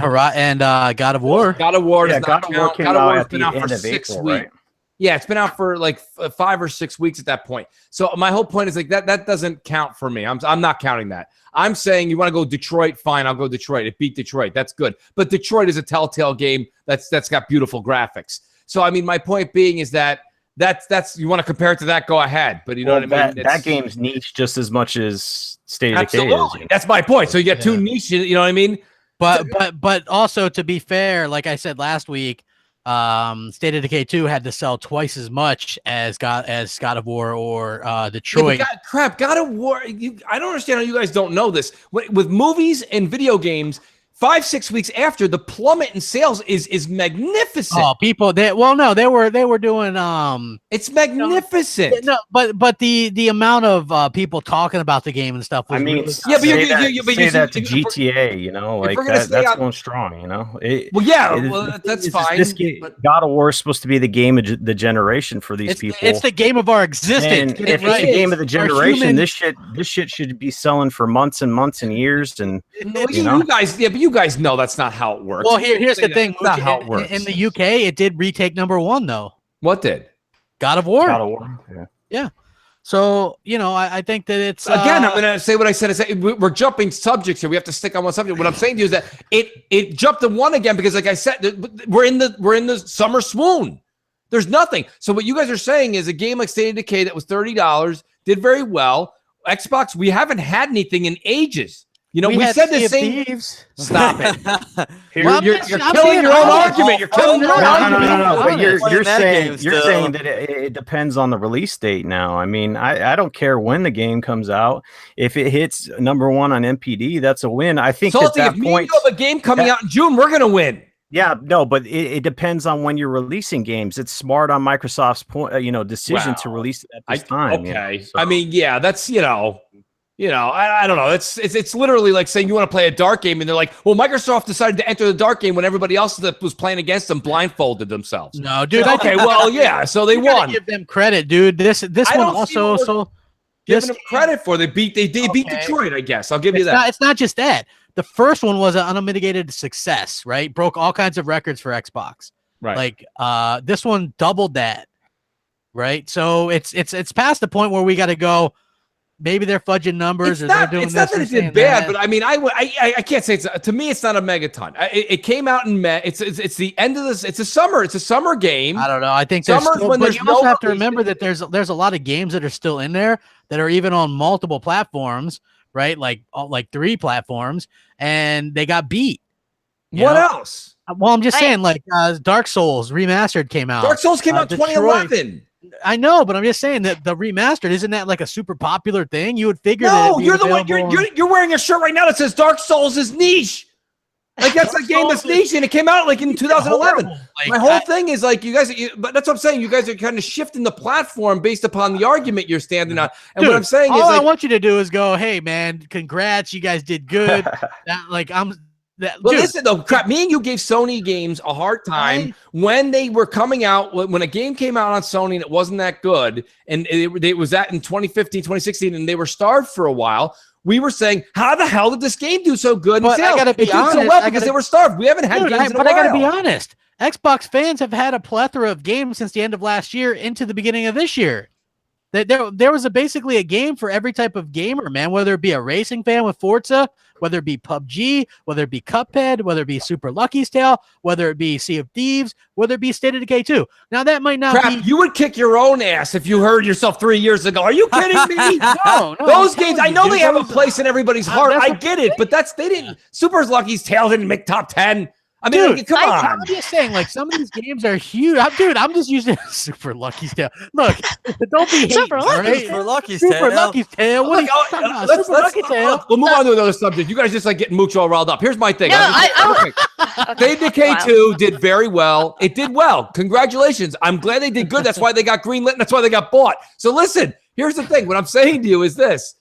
Let's just wait until State of Decay 3 when, like Salty said, when their envision of this envisionment that they had of MMOs and all these other things that they wanted to do finally come out. That's what I can't wait to play. I just personally didn't care for State of Decay 2. It was a bit of a letdown. One last thing that I just want to say is it got slammed with the reviews. It was a buggy mess. It's a niche title. You have to admit it's a niche title, man. It's a resource management game. It's not for everybody. So is Detroit. It's a double-A game. It's who the hell predicted it was going to go number one? I don't think that there's a person out there that always said, hey, State of Decay 2, it's going to go number one in May. Nah, that didn't. It's just, I just think it's shocking to me, honestly. It's crazy. I guess you can say, I guess I'll agree with you saying it's shocking, but I'm not really, I'm just, it didn't have any competition. I don't know. I don't think it had competition. I don't think so. I don't know. All right, I'm going to jump in right quick because I've been trying to talk for like 5 seconds. I mean, 5 minutes. But if we're going to compare it to Detroit, I mean, they had more games under their belt. They're more beloved for the PlayStation crowd because of Heavy Rain and Beyond Two Souls or whatever. Well, people that, I mean, they had their audience. They had their audience, is what I'm saying. Yes, the people that got those games, they love those games and they got good reviews. For that Rain type sold of over game. 5 million. If we're gonna compare, but overall, what I was trying to say was, I think it's actually really awesome that State of Decay did as good as it did because it was over on the PC as well, because it was on Game Pass. Nobody had to buy any of that. They just could have tried it on Game Pass. And also, it was getting shitty-ass reviews and questionable things before the game even came out. It was kind of like, oh, is this even going to work because of the tethering? Oh, I heard the game isn't running so well. It's better on the PC. I heard all those things in articles. So the fact that all those things came out, I think it did pretty freaking damn awesome. Oh, again, especially after following Sea of Thieves and that whole debacle as well. So I think it did really awesome. I think it did really well considering all the things you just gave it a pass on. Yes, I think you're like, even though it was terrible, even though I didn't play it, even though no one I knew bought it, it did really well. It did. To me, like, and I'm not comparing State of Decay 2 to The Last of Us, but to me, The Last of Us is terrible, but you like it. Right, so it's got nothing to do with me liking it or not. I'm telling you, but I'm just saying there's a different. Like, there's some people that freaking love State of Decay, man. They're just like all about it, and that, I mean, like that might not be the majority or as many. People there's still people playing No Man's Sky. I mean, I just want to. I think Fox had a great point there. I think this speaks volumes about Game Pass. People were worried about it. Game Pass, it's going to screw the bottom line. All these games aren't going to sell. People are just going to get free trials of Game Pass, play it, throw it away. But we're actually seeing increase in sales, which is cool. Yeah. Also, this speaks volumes against Metacritic, how irrelevant Metacritic scores are.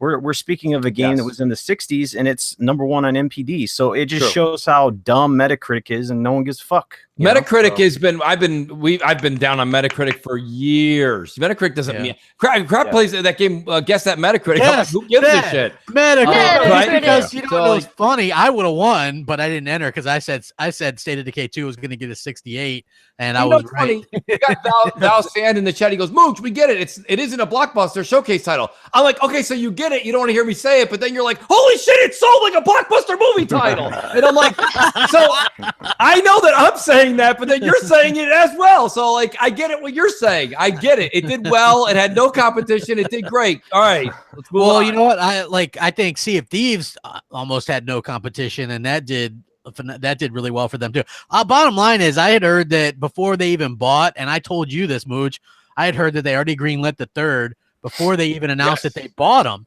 Well, so yeah, they were extremely happy with the that sales acquisition was going on before the game even launched. because imagine this, right? Like, we want to talk crap, but that was a cheap game to make. Their marketing was mooching crap. So, you know, it's like It really was. It was. It's us. Really I mean, if we're sitting there talking about how bad that State of Decay skit was that they did on Inside Xbox, right? Yeah, horrible. That was bad. Horrible. That was bad. It was a 10 or 20 minute skit on an accordion. Yeah, and it was bad. Like mooching crap stuff is much better, much higher produced too. It was much higher. It is. So like we're the ones that were advertising. So there was no advertising budget, no game budget, as you can see, because there's there's like a reset button within the game in case you get. Hey, well, you know what? Let me do this. You know what I want to do now that the patches have come through. I think we have there's a guy who's awesome in the chat. Gadang, awesome dude. 775. Gadang, you got to hit me up. He's got like 300 plus hours in State of Decay 2. Like, I wouldn't mind him jumping into my game and being like, all right, this is what you need to actually recognize and show me what we need to recognize.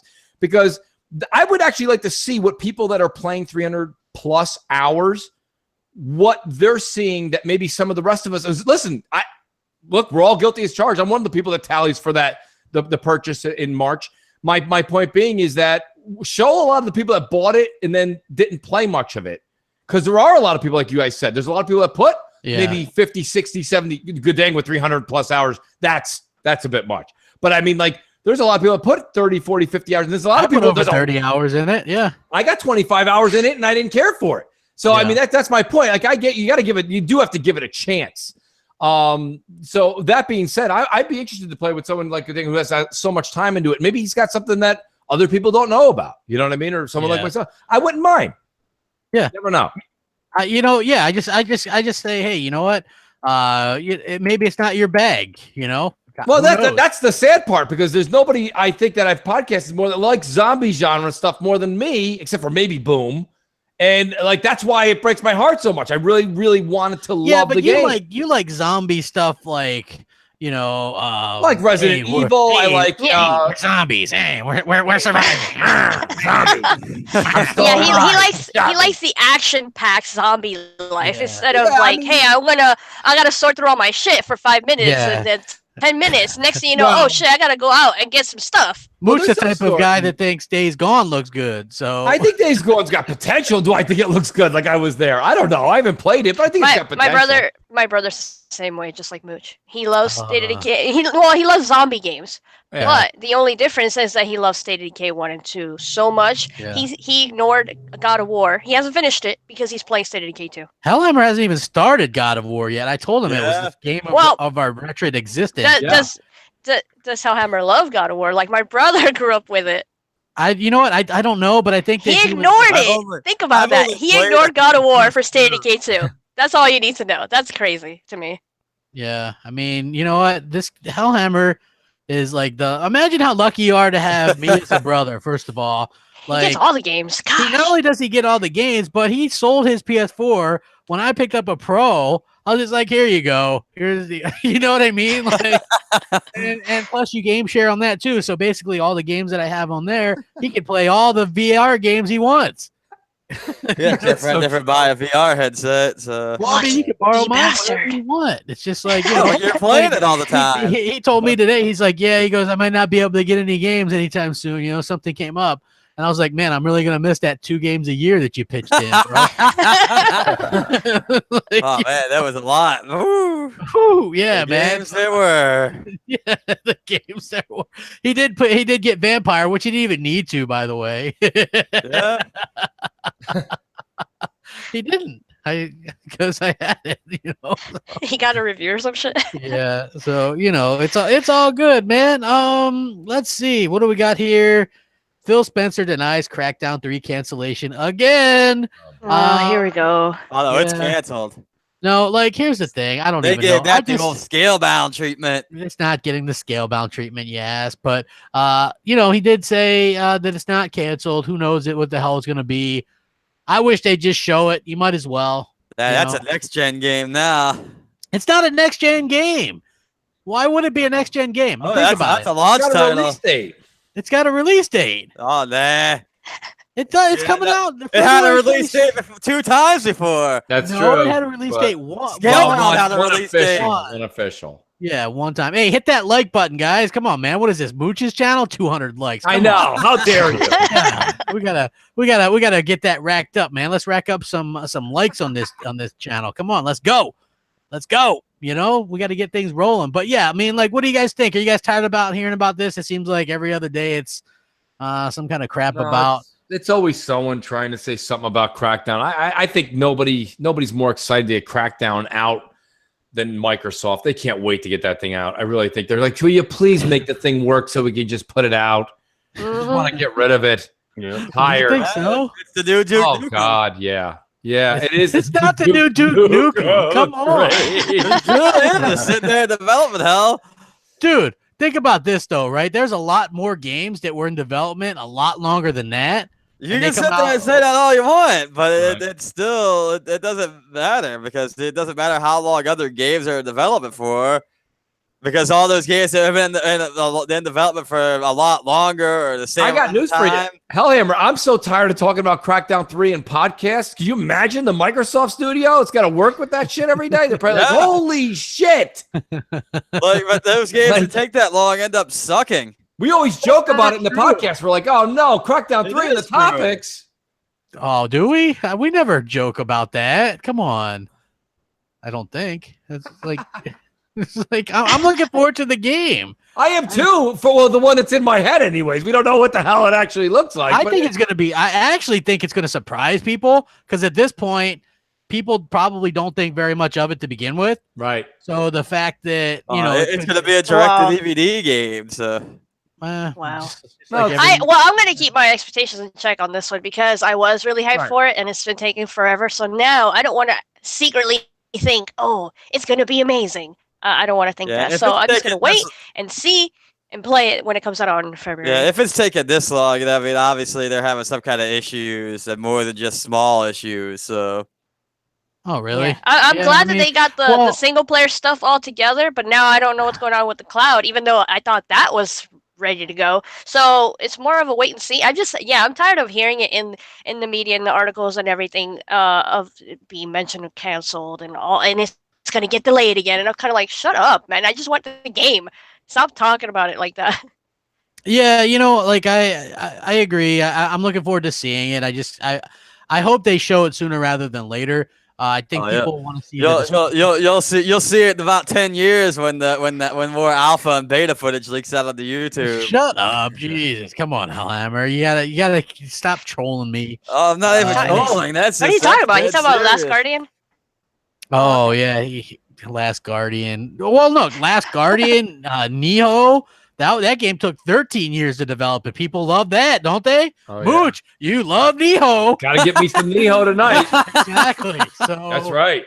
I mean, seriously, like there's all this kind of stuff that happens, and I think that shit happens. Let's just be real. Man.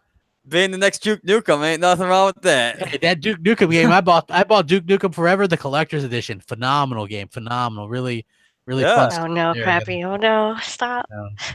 Sorry. Hey, you know what? I got it when it was on sale for like $18. You know, when they got home and the game wasn't actually in the box. Oh yeah, that was no, not again. Yeah, that was a GameStop. that was a day where we went to like 3 different game stores and we got home and none of the games were in the boxes. I had to go to different game stores to get my damn games put in there. Yeah, that's wow. Yeah, I mean, I have bad luck sometimes with that shit, but at the end of the day, you know what? I'm happy with that game, and I think I'll be happy with the end result of Crackdown. I know Salty's not a big fan of Crackdown, the delays and stuff. Yeah, man, I can't wait till it's out of the news. Honestly, it's delayed. Yeah, well, listen, I actually think it probably could have come out this year if Microsoft wanted it to, but I should have came out this summer if it was ready to go. Yeah, shouldn't wait. I think that they don't want it to go up against like the big heavy hitters or whatever, and then it ended up going up against no, I said this summer. No, yeah. I mean like next month or something. There's really not that much coming out next month. Yeah, I agree. Little titles. Yeah. But I guess it's not ready to go. So yeah, I understand why they don't want to release it next to Red Dead and stuff like that. Yeah, I you know what, I think you're right. So let's see, what do we got here? We've got no VR for Xbox One X. Man, whoa! I'm bummed out. I tell you what, man. I'm such a VR mark. I love VR. I'm like, man, the Xbox One X running VR had me like, I was like, whoa, just thinking about it, to be honest with you. And then the fact that now they're just like, yeah, we're not gonna do any VR. And yeah, that's a bit of a bummer for me personally. He's selling his Xbox for now. No, I'm not. I would never do that. Here's the thing. I play my PS4 less and less. One of the only reasons why I like it is because of the PSVR. And to be honest with you, there's so little in the future for me to look forward to for PlayStation, right? Like where everyone else is like Death Stranding, The Last of Us 2, Days Gone. I'm like, I don't want any of that. I don't care. Like that stuff doesn't look good. After Spider-Man, there's nothing else coming out on PS4 that's been announced that I even care about, like 1%. I don't care about any of that stuff, right? It doesn't interest me. So I could just wait until the PS5. You know what I mean? Like if there was VR on an Xbox One X, I could just kind of immerse myself and just fully be my inner Xbot, It would be stupid for Microsoft to release VR at this point because it's dead. The only thing it's waiting on is the funeral. Damn you, Hellhammer! Pour one out for VR. I got a lot to say on this, man. Honestly. Go ahead, man. Go ahead. Shout out to Xbot. We all know him, right? Xbot 448. He made a video on this, and he said he felt betrayed by Microsoft, but he doesn't like VR. And I'm like, all these people are like saying that they felt betrayed and they felt lied to by Xbox. And Microsoft, because they're talking about VR support on Xbox, and they're focusing on that. But like in the end, you ask them, it's like, well, do you actually have VR, or would you get it, or how much do you play it? And they're like, well, I don't. Most of them. Yeah, not only that, but if you're Microsoft, look at their device, look at their peripheral devices and how bad they did. Look at the Kinect, and then see if they were willing to put out that money to R&D a VR headset. They don't have to R&D because there's already so many of them out there, and they already work with the UWP stuff. Yeah, so why but not they gotta be. But it's not just R&D. It's you gotta make that stuff. So it's gotta be something that will run on the console. And it's gotta be cheap enough that they can use it. So I understand, like a lot of people in chat are saying, they felt betrayed. I wanted VR and all this stuff, but you got to understand that Microsoft was blasted for making dumb decisions before. And obviously this was a good decision on their part because VR tech is not there and it's fading out. You see the trends and stuff like that. So why can't we celebrate them making a smart decision as opposed to not, following up on a promise? If you're a business and you make a stupid promise, you don't have to follow through. If you follow through, it's a dumb business decision. So they're a business at the end of the day. They're almost $1 trillion company. They see the trends. If the trends were going up, they would be in on this. That's why VR is dying. That's a trend. They look at it, analytics. I mean, look, the honest thing is that Microsoft always is the company that jumps in ahead of the game, and then they didn't jump in on 3D or anything. I mean, that's what I'm saying. So that's what I'm getting at, right? Microsoft is always the one that jumps in ahead of the game, and then they flop because they're too early, right?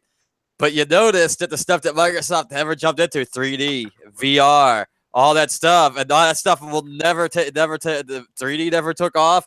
VR isn't going to take off. It's not going. That's a long ways off before VR gets to where. Yeah. And shout out to Diller. He was on Glitcher's channel, and they were talking about VR, the subject.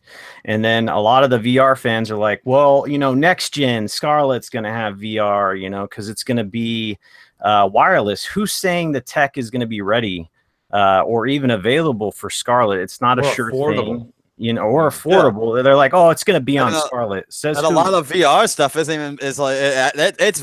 it's teetering off very quickly. Like in the computer realm and consoles everywhere. I'll take a bet with people that want to bet that if it's going to be on Scarlett or not. I'll take that bet all day, and I'll say that there's going to be no first-party VR device on the Scarlett. And whoever wants to take that bet, DM me on Twitter because it's an easy win for me. So it is. I think Sony's going to be all in for VR with their next console. And nope, they are. I mean, that's. They are. I think they're VR is all but dead. Like I said, no, it's not. It's definitely not dead. I'm telling you, like it isn't. It's not. I can tell you. It is because nobody look.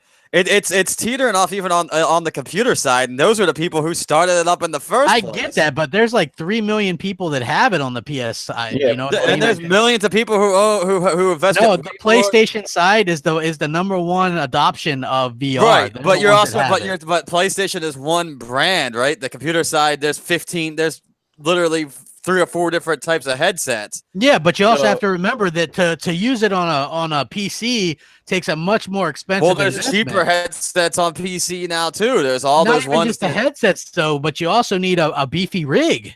Well, I mean, It's not just- even anymore. A lot of these rigs now are RX 480, a $150 graphics card to run it. The thing is that this stuff isn't taking off anymore. People are done with it. Well, you just- know what? Yeah, go ahead. I don't know, man. Like, if Sony was revving up for next gen, why the hell didn't we see the content at E3 this year? It's like if they were investing heavily into VR, why would they pull back like this E3? They would have showed just as much content as last E3. Last E3 was like 20 or 30 Sony's investing in the minutes, VR like they are on the Vita. I think, Well, hold on, too, hold on. Crap, you have to look at if Microsoft says they're pulling out of this thing and they're not going to do VR. Like Sony, I agree with you. There was things that were saying Sony was going to embed it in the chip and have VR kind of ready to go for. They may do an about face because if the market, if the market is saying like Hellhammer showing the PC market dwindling, Microsoft's out to be the only show in town. You can go ahead and say that that's great. That's only great if VR is triumphant, and it's not. It's not triumphing at all. It's actually. Well, I think it's doing. Actually, I think it's doing what they expect, a little bit better than what they expected, right? I mean, like according to Sony, it is anyway. They're ahead of what they kind of expected. And I'll also point out that last E3, not this past one, but the one before, 2017, they did show off 4 VR games at E3, but they only showed 14 total, and they did show off at this particular E3 VR games leading up to E3. So I don't think that they're abandoning VR. I think that it was always going to be more supported by some of the independent developers and stuff like that. Although they do have 1 dedicated or 2 dedicated VR studios, I think that we could see. Then if Sony's going to do a crap to back you up, I'll say that they're gonna support VR the same way they supported the PlayStation camera. Well, yeah, I mean, look, I'm just saying, I like VR. I get it that not everybody does.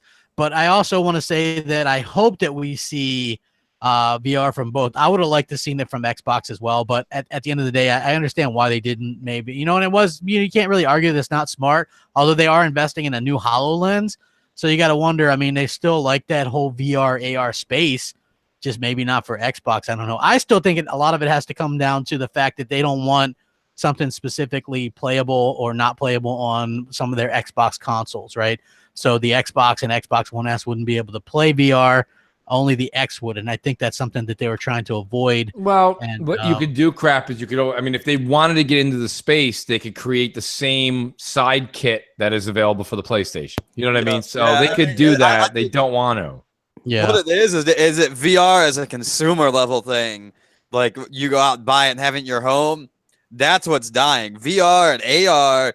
The reason why Microsoft's invested in AR is because that's still a thing that's going to be big for amusement parks, stuff like that, and military applications and all this other kind of stuff. In all kinds of business. I mean, you got NASA, medical, all kinds of buildings, architecture. All of that will still come through with AR, where VR's handicap Crap is really the fact that you can't see. And when you can't, you're taking yourself out of reality. When you have the HoloLens on, you can still see everything. Yeah. And that's what keeps you immersed in what is still going on. That's why, like you said earlier in this generation, having the controller in your hand, being able to put it down, get up, go get a drink, that's traditional gaming. That still seems to be the king. That still seems to be the thing that works best. And I'm not even arguing because I don't like VR, right? Like I think some of the VR experiences are pretty cool. And I think that if it's expanded upon, it can be, really, some of those experiences can be really cool. But the realistic thing is just that it's not taking off and it's dwindling down. Yeah. Yeah, I mean, listen, like I said, some of the VR stuff that I played so far is great. Like when I was Batman. I'm Batman. I was. Well, you were Batman's hands, but yes. Yes, I was. But I mean, listen, I want to be Chief in that, and I want to be Marcus Phoenix. Like I wouldn't mind that. I'm just saying, like I think people would kind of. I'm not saying replace the full games that we know now, right? But I'm saying why not give us some spin-offs? Right. It can't be worse than Gears Tactics, can it? Or Gears Pop? Yeah, no, I hear you. I know Hey, from your angle. you leave that alone. I just woke up and all I heard was gears pop, and I know you're talking shit. Well, yeah, we're finishing up the VR stuff. No, I know. I was listening to you guys. I when it comes to the whole VR thing, even though I don't care for VR, it's not my bag, baby. Yeah. I'm gonna give Microsoft shit because they should have not mentioned it. That's their fault. They should have not mentioned it at all when it came to the X. So I understand why some people are upset about that. I mean, things get canceled all the that time. Really sucks. So. Yeah, but it did get some people's hopes up. Like Danny Boy, just like Grabby, he was looking forward to that, and now he's like, damn, that really sucks. I was looking forward to this. I mean, I don't think that somebody bought an Xbox because of VR. I don't agree with that, but I still think people were looking forward to it, and now they have to settle with PlayStation's shitty ass fucking headset. I think Microsoft just they got ahead of themselves at that point because they were still kind of in that whole like oddity market, right? Like when they mentioned that, they were even still supporting to Connect, right? A lot of this stuff. So I mean, it's like I think what it is that they didn't realize how like kind of a niche market this was going to be. I think they overestimated it. Yeah, I mean, you're not wrong. I don't think you're wrong. I like it. I get that some people don't. It kind of is what it is. Microsoft rumored, like we're seeing rumors pick up now that they might be interested in buying Remedy games.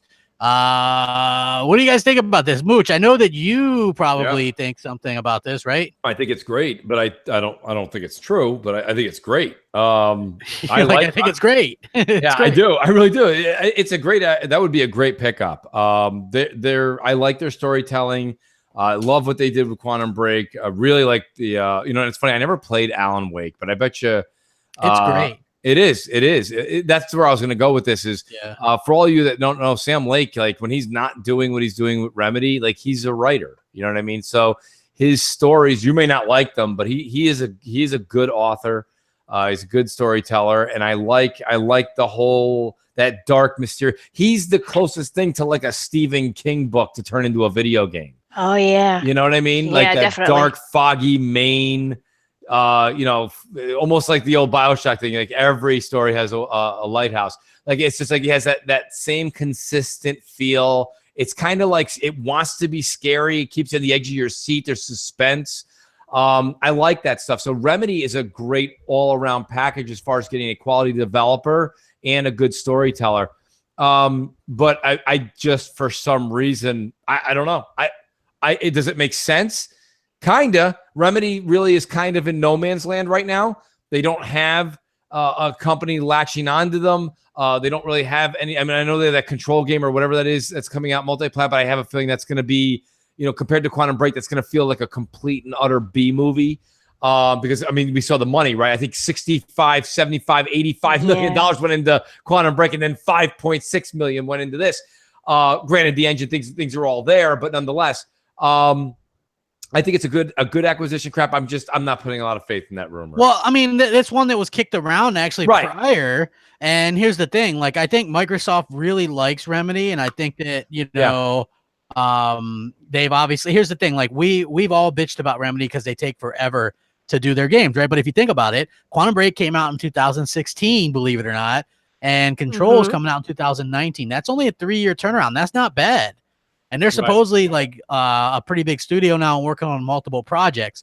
So I think it makes sense. And that's another story narrative-driven studio that Microsoft could use, right? And I don't think it would be that they already have this incredible working relationship. And I think the only reason why there was any kind of quote-unquote fallout there was because Quantum Break launched at a time when Microsoft was scaling back on everything. Right? Like, I really do believe that Microsoft wants a Quantum Break 2, and they really want a Sunset Overdrive 2. But if you look at the time those games were released, right around the time they stopped making games. Right. You see Insomniac was playing yeah, I saw Sunset Overdrive. Yeah. I figured that out right away. I mean, don't get me wrong. Look, that could be nothing but ultra, like, just coincidence. And I get it. I'm not going to take the baton and run with it. But that game is old now. And Insomniac doing, like, they love to they like themselves more than Mooch does. They literally right. They literally talk about their games over and over and over and over. Remember when Sunset Overdrive came out? They had that thing and that promotion thing they had going for like a year. The guy who was like a skateboard and he's like, "Look at me, I'm Sunset Overdrive, man, yo, bro." And I was like, "All right, I get it." Remember that guy? Yeah, the weird guy with the guy who looked like he would have been in a Jackass movie. Yeah, remember? Yeah, like that guy. He's like, "Nah, man, bro. You know what I mean? It's like 85 ways of saying bro." I'm like, "All right, I get it." So he was really appealing to millennials and stuff. Yeah, it really worked out. So like my whole thing, right? But like, these guys need to hire marketing. But anyways, my whole thing is like, I just think it's Insomniac coming back and saying, "Hey, we're gonna go play Sunset Overdrive right now on Twitch." Listen, it could be nothing, but it's a little bit of something.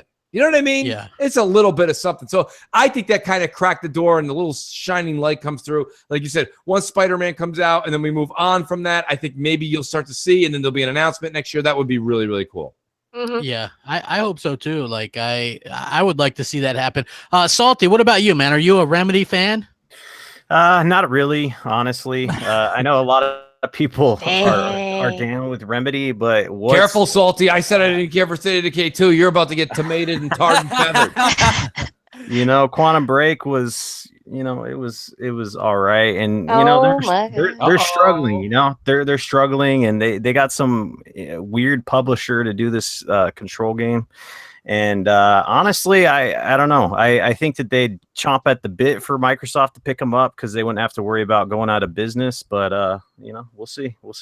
Yeah. I'm not all for it, man. Honestly, I like it. I don't think it. I think that it'd be a cool thing to have. Like, I hope that's one of the ones that I actually hope. Like, they already kind of exceeded my expectations. They did say that they're interested in more. Like, there's like rumors that they want to pick up, I think, 2 or 3 more, and then they'd have more studios than Sony.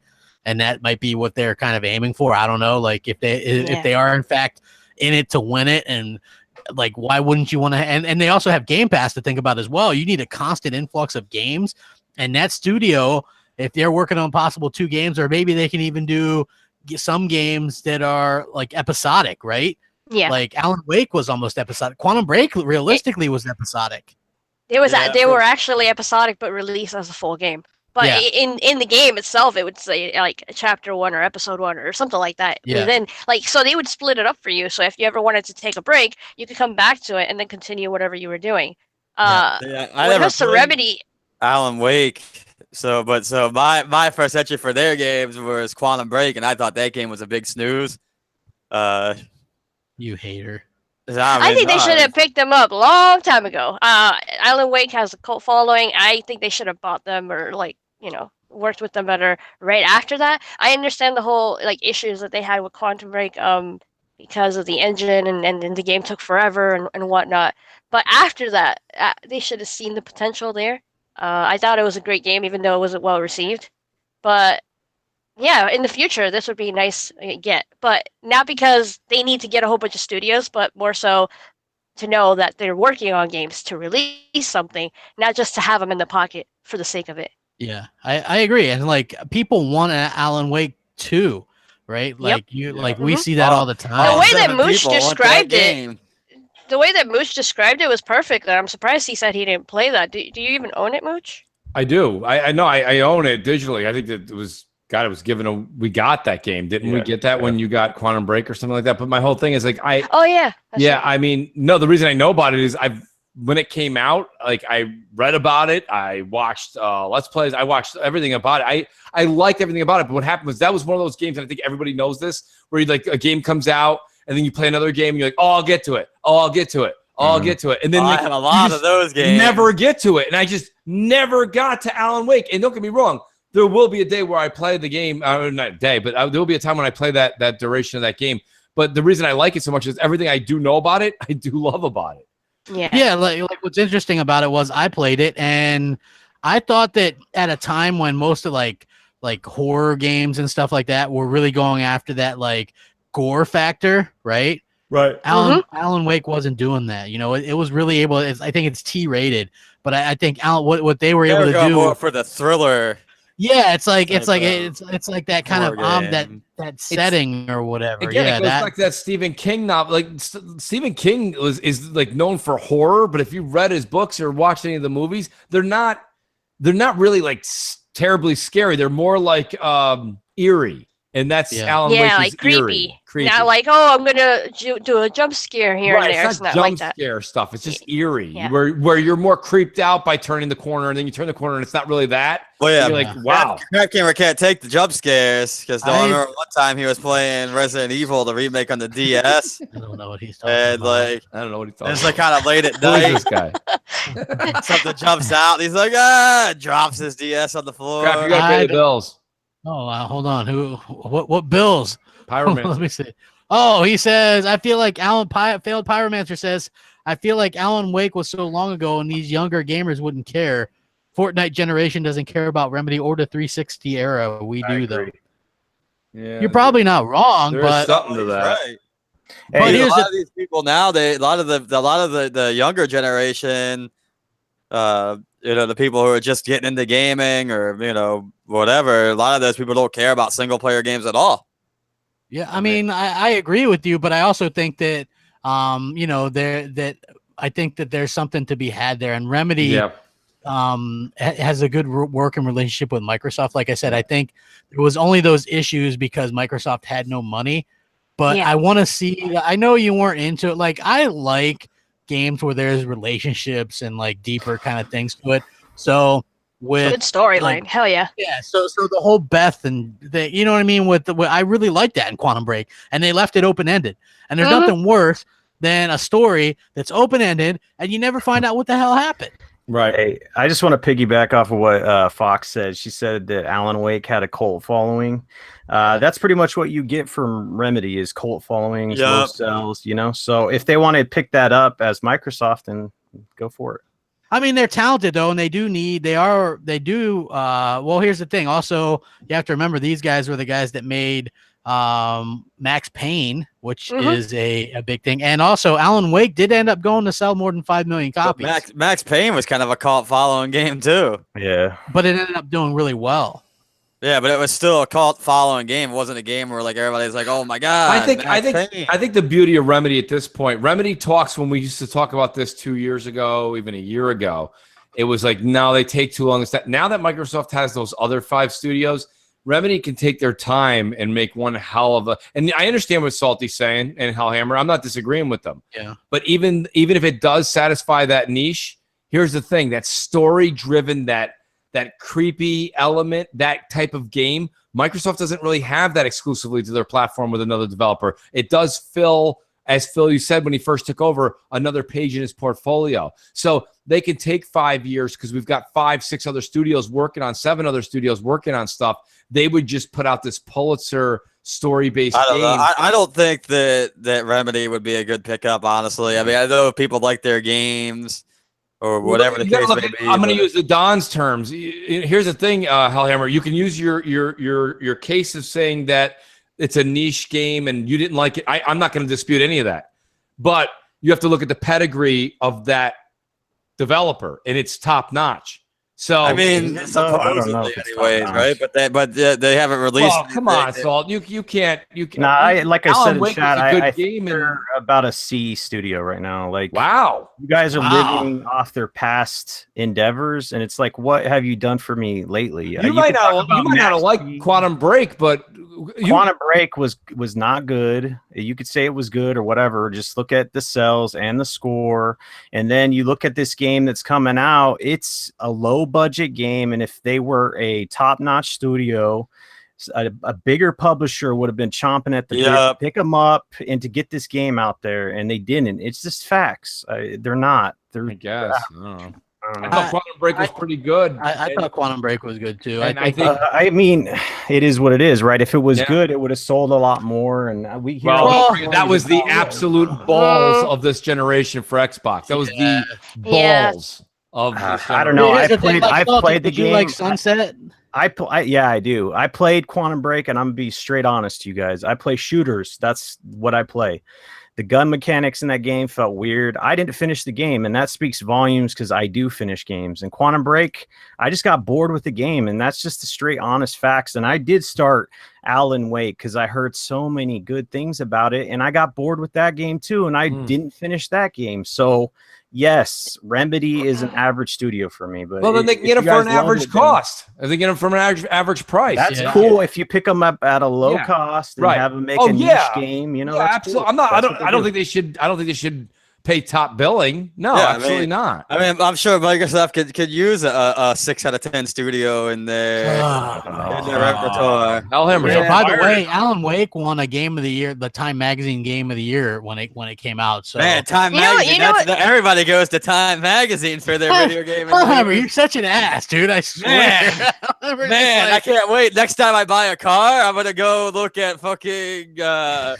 I don't even know, some weird magazine. I'm gonna look at National Geographic, be like, man, National Geographic, that's the car of the year. What a hater, dude! What a hater. Anyway, it is what it is. Like, you either like it or you don't. I liked it. So yeah, I thought they were pretty good games. I mean, Alan Wake came out at the same time as Red Dead, so almost everybody I know, they played it after they played Red Dead, right? And then and Quantum Break got shit on because of the fucking media and the whole 720 bullshit. And oh my god, it's more of a TV show than a fucking game. And I was just like, you know what? You're either gonna play it or not. I don't want to hear this bullshit.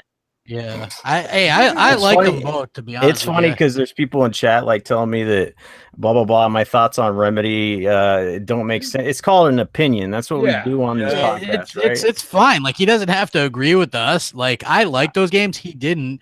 But it's like, you know, some people like different. Believe it or not, some people like Halo or Gears, and some people don't. Like, some people don't like The Last of Us. Ding ding ding. I hate that game. Yeah, I thought that game was another sleeping pill. Exactly. Thank you, Hellhammer. Finally. This generation, a lot of the millennials, they want to have this like echo chamber, right? If people don't believe what they believe, then they block them or whatever. That's not how it goes here, right? If Fox has a different opinion, we're still friends. You know, that's the way podcasts go, right? That's exactly. So I mean, it's not like a big deal. Like, I personally like those games. As far as Microsoft goes, they don't have those story narrative driven games, in my opinion, or hadn't. So I feel like that fills a need. That's because Microsoft doesn't have games. Damn. Hellhammer hikes up his pants as he says it. He's hiking those pants. He's like, no games in this house. No games up in there. PlayStation Plus games for July, Heavy Rain and Absolver. Man, they're going all out with those Quantic Dream games, huh? Yep. Like, now they're all on. Wait, what are they offering for PS Plus? Heavy Rain and Absolver. I thought no, that wasn't Heavy Rain. They gave out was it Beyond Two Souls? Yeah. Beyond Two Souls or Heavy Rain is terrible in my opinion. I like Beyond better. Yeah, Beyond Two Souls is the better of the two. Yeah, Heavy Rain got I remember when the reviews came out on that didn't do so well. People were all like, "Oh, it's so great. It's great." But I think to be honest with you, if you go back and play that game after playing Detroit, you're gonna feel like, oh yeah, maybe they're not the best studio. like you can see they get better with each game. Yeah, Detroit is their masterpiece, and I was really heartened to hear David Cage say that they're looking into possibly doing a sequel with that, even though they've never done a sequel. Because I do personally think there's more stories to tell in that world. Yeah, and that world has a lot of stories. Yeah, like when it comes to like emotional storytelling, I really like that in video games, and Detroit has that in spades. Did you beat that game yet, Mooch? No, I didn't play it since we talked last. Damn. Well, dude, I played. Listen, Destiny is it's a problem apparently. I keep playing. So I'm playing Destiny, and then I'm also I'm definitely not. I don't know when I'll get back to that, dude, because I'm playing Rise of the Tomb Raider.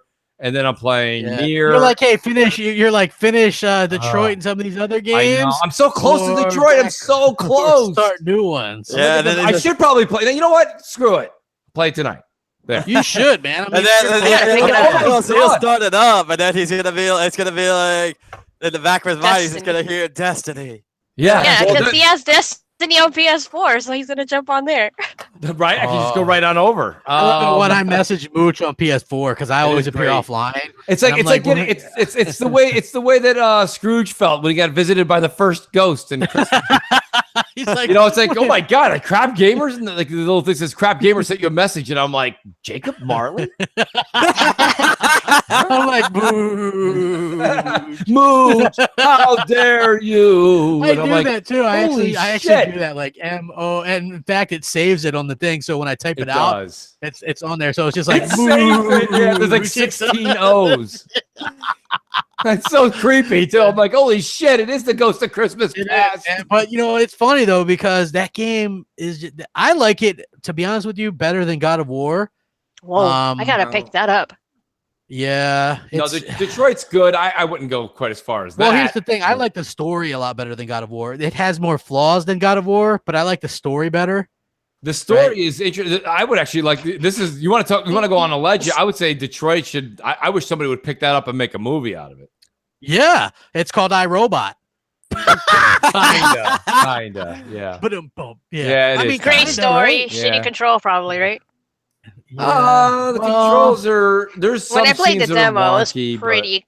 Yeah, It gets when I better. played the That- demo, You it was get pretty used to it. clunky. You kind of you get do used get to used. it. Yeah, you kind of get used to it, and then what you feel like. I was just gonna say because I was gonna say I felt they were wonky in the beginning of the game, and now I'm like, oh no, it's not so bad. But that's because I think you get used to it. Yeah, Yeah. you kind of like move to its weakness.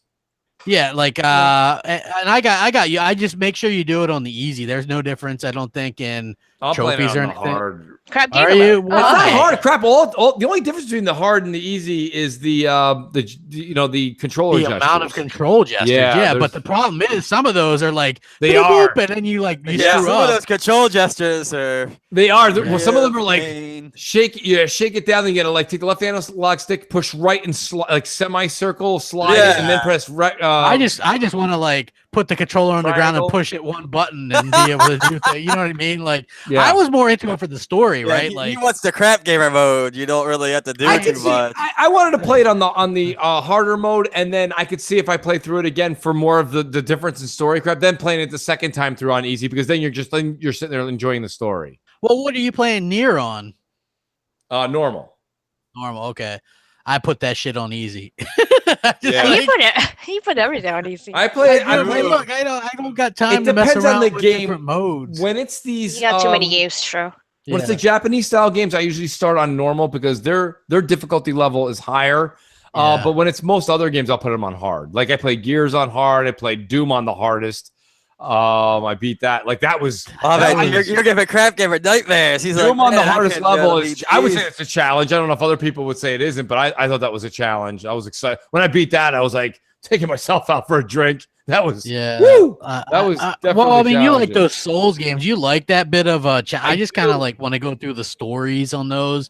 Yeah. You know what I mean? Like No, I don't blame you. um, I know me. Well, I know that's how you play, so it's not the shock factor is going there. But now when if I play Halo with like co-op with 4 people, like that's fun to play on the harder levels or Yes. Gears. That's fun for the carry crap gamer on through the harder levels. oh, Trollhammer Yeah. is way go Oh, tonight. dude. You know what's funny? Hellhammer has no room to talk. Like I can remember when we started, we played through Gears 4 together, and he died like 20 times within the first little bit of that. I didn't die 20 Yeah, times and I in took no Gears screenshots 4. of it too. I still got screenshots of it. It's like Hellhammer died, and it turns out you can set your difficulty up Oh higher. yeah, because you're playing on fucking easy or whatever, and my shit's like on the hardcore mode, like the hardest setting. I was like, So you're I'm dead just again. thinking, hey, I'm on easy mode, so I'm just sitting there just casually spraying stuff around. I'm like, why am I dying? I'm like half a hit. Yeah. So why am I dying in half a hit? Yeah, it was funny as hell though. Like, real quick though, do you guys have any guesses on what we're gonna get from Xbox in terms of games with gold? Oh man, so you're completely debunking that one that was released, right? That is debunked because they already came out with BioShock Infinite was already a game that we got previously. We've gotten repeats before. We've never gotten repeats. That pool Yes, we table game. did. Yes, No, we didn't. Yes, we did. Fox is right with one, and I know there's another one too. What is the one? That Yeah, pool table one we got like 3 months in a row. It gave us it in a row. It didn't give us it 1 month and then a year later give it to us. Oh, I don't know. This would be like a year and a half, 2 years later. Yeah, for no, Infinite that's Crap. totally fake because it was that X-Men Destiny game, which is that Silicon Knights game, which they aren't allowed to give that away. Why? I don't even think because it has something to do with they ripped off the they illegally used the Unreal Engine.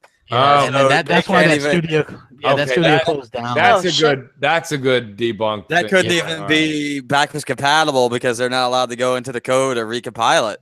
Yeah. I wouldn't know where to start, Crap, because with Xbox, 1 or 2 out of the 12 months are really good, and the rest are just Slime Rancher or whatever. You know, I don't. Telltale games. Yes, I want some Telltale games. Telltale, dude, I already got all the Telltale games. In fact, they had a Telltale sale, so I bought some on the old trusty dusty. What were the two? What were the two that were on the fake one? Crap, the Xbox One ones. You mentioned the 360 games. It was that dumpster fire that is. Just Cause 3.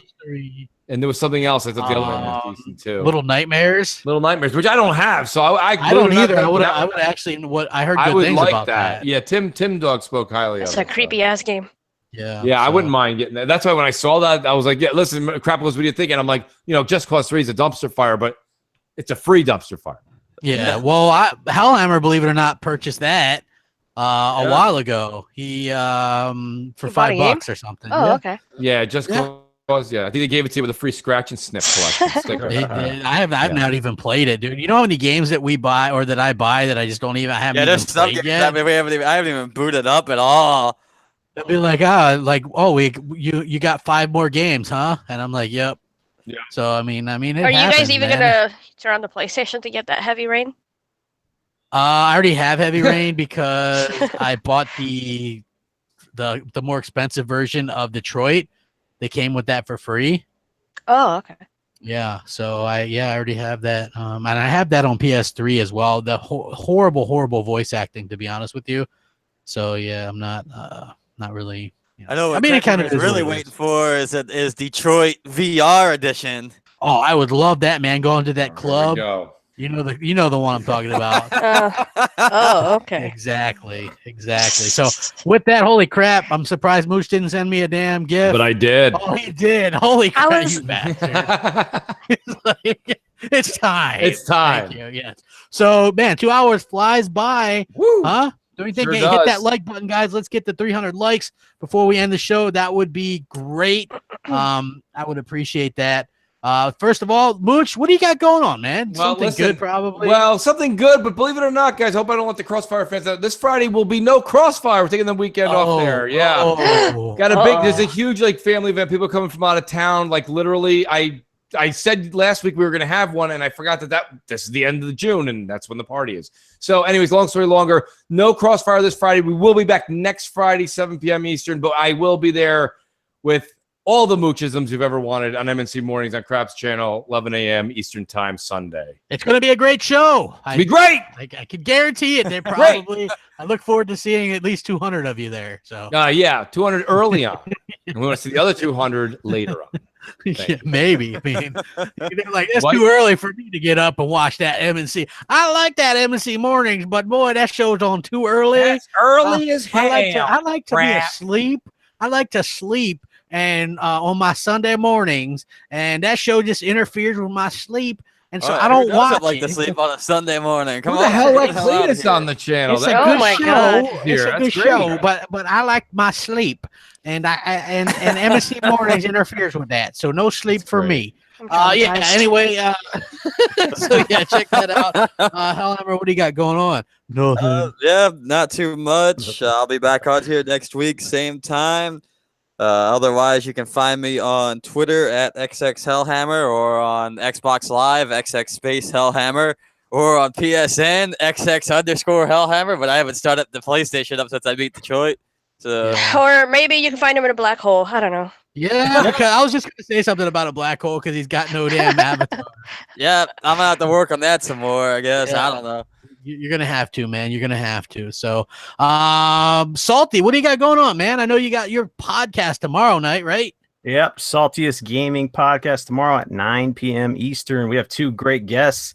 Reveal those tomorrow, so stay tuned. You guys can find me on Twitter, Saltiest Gaming, the eyes of one. And this was an awesome show. It flew by. Yep. It does, man. It does. It does fly by, man. Appreciate it, bro. And Lady Foxfire, what do you got going on? Anything? Yes, of course. I actually did a video last night. Got good views. I was surprised because I uploaded it so late. But it's about GameStop, and how they're dying very slow, painful death. So check that out if you haven't seen it. And also, I'm gonna do another video.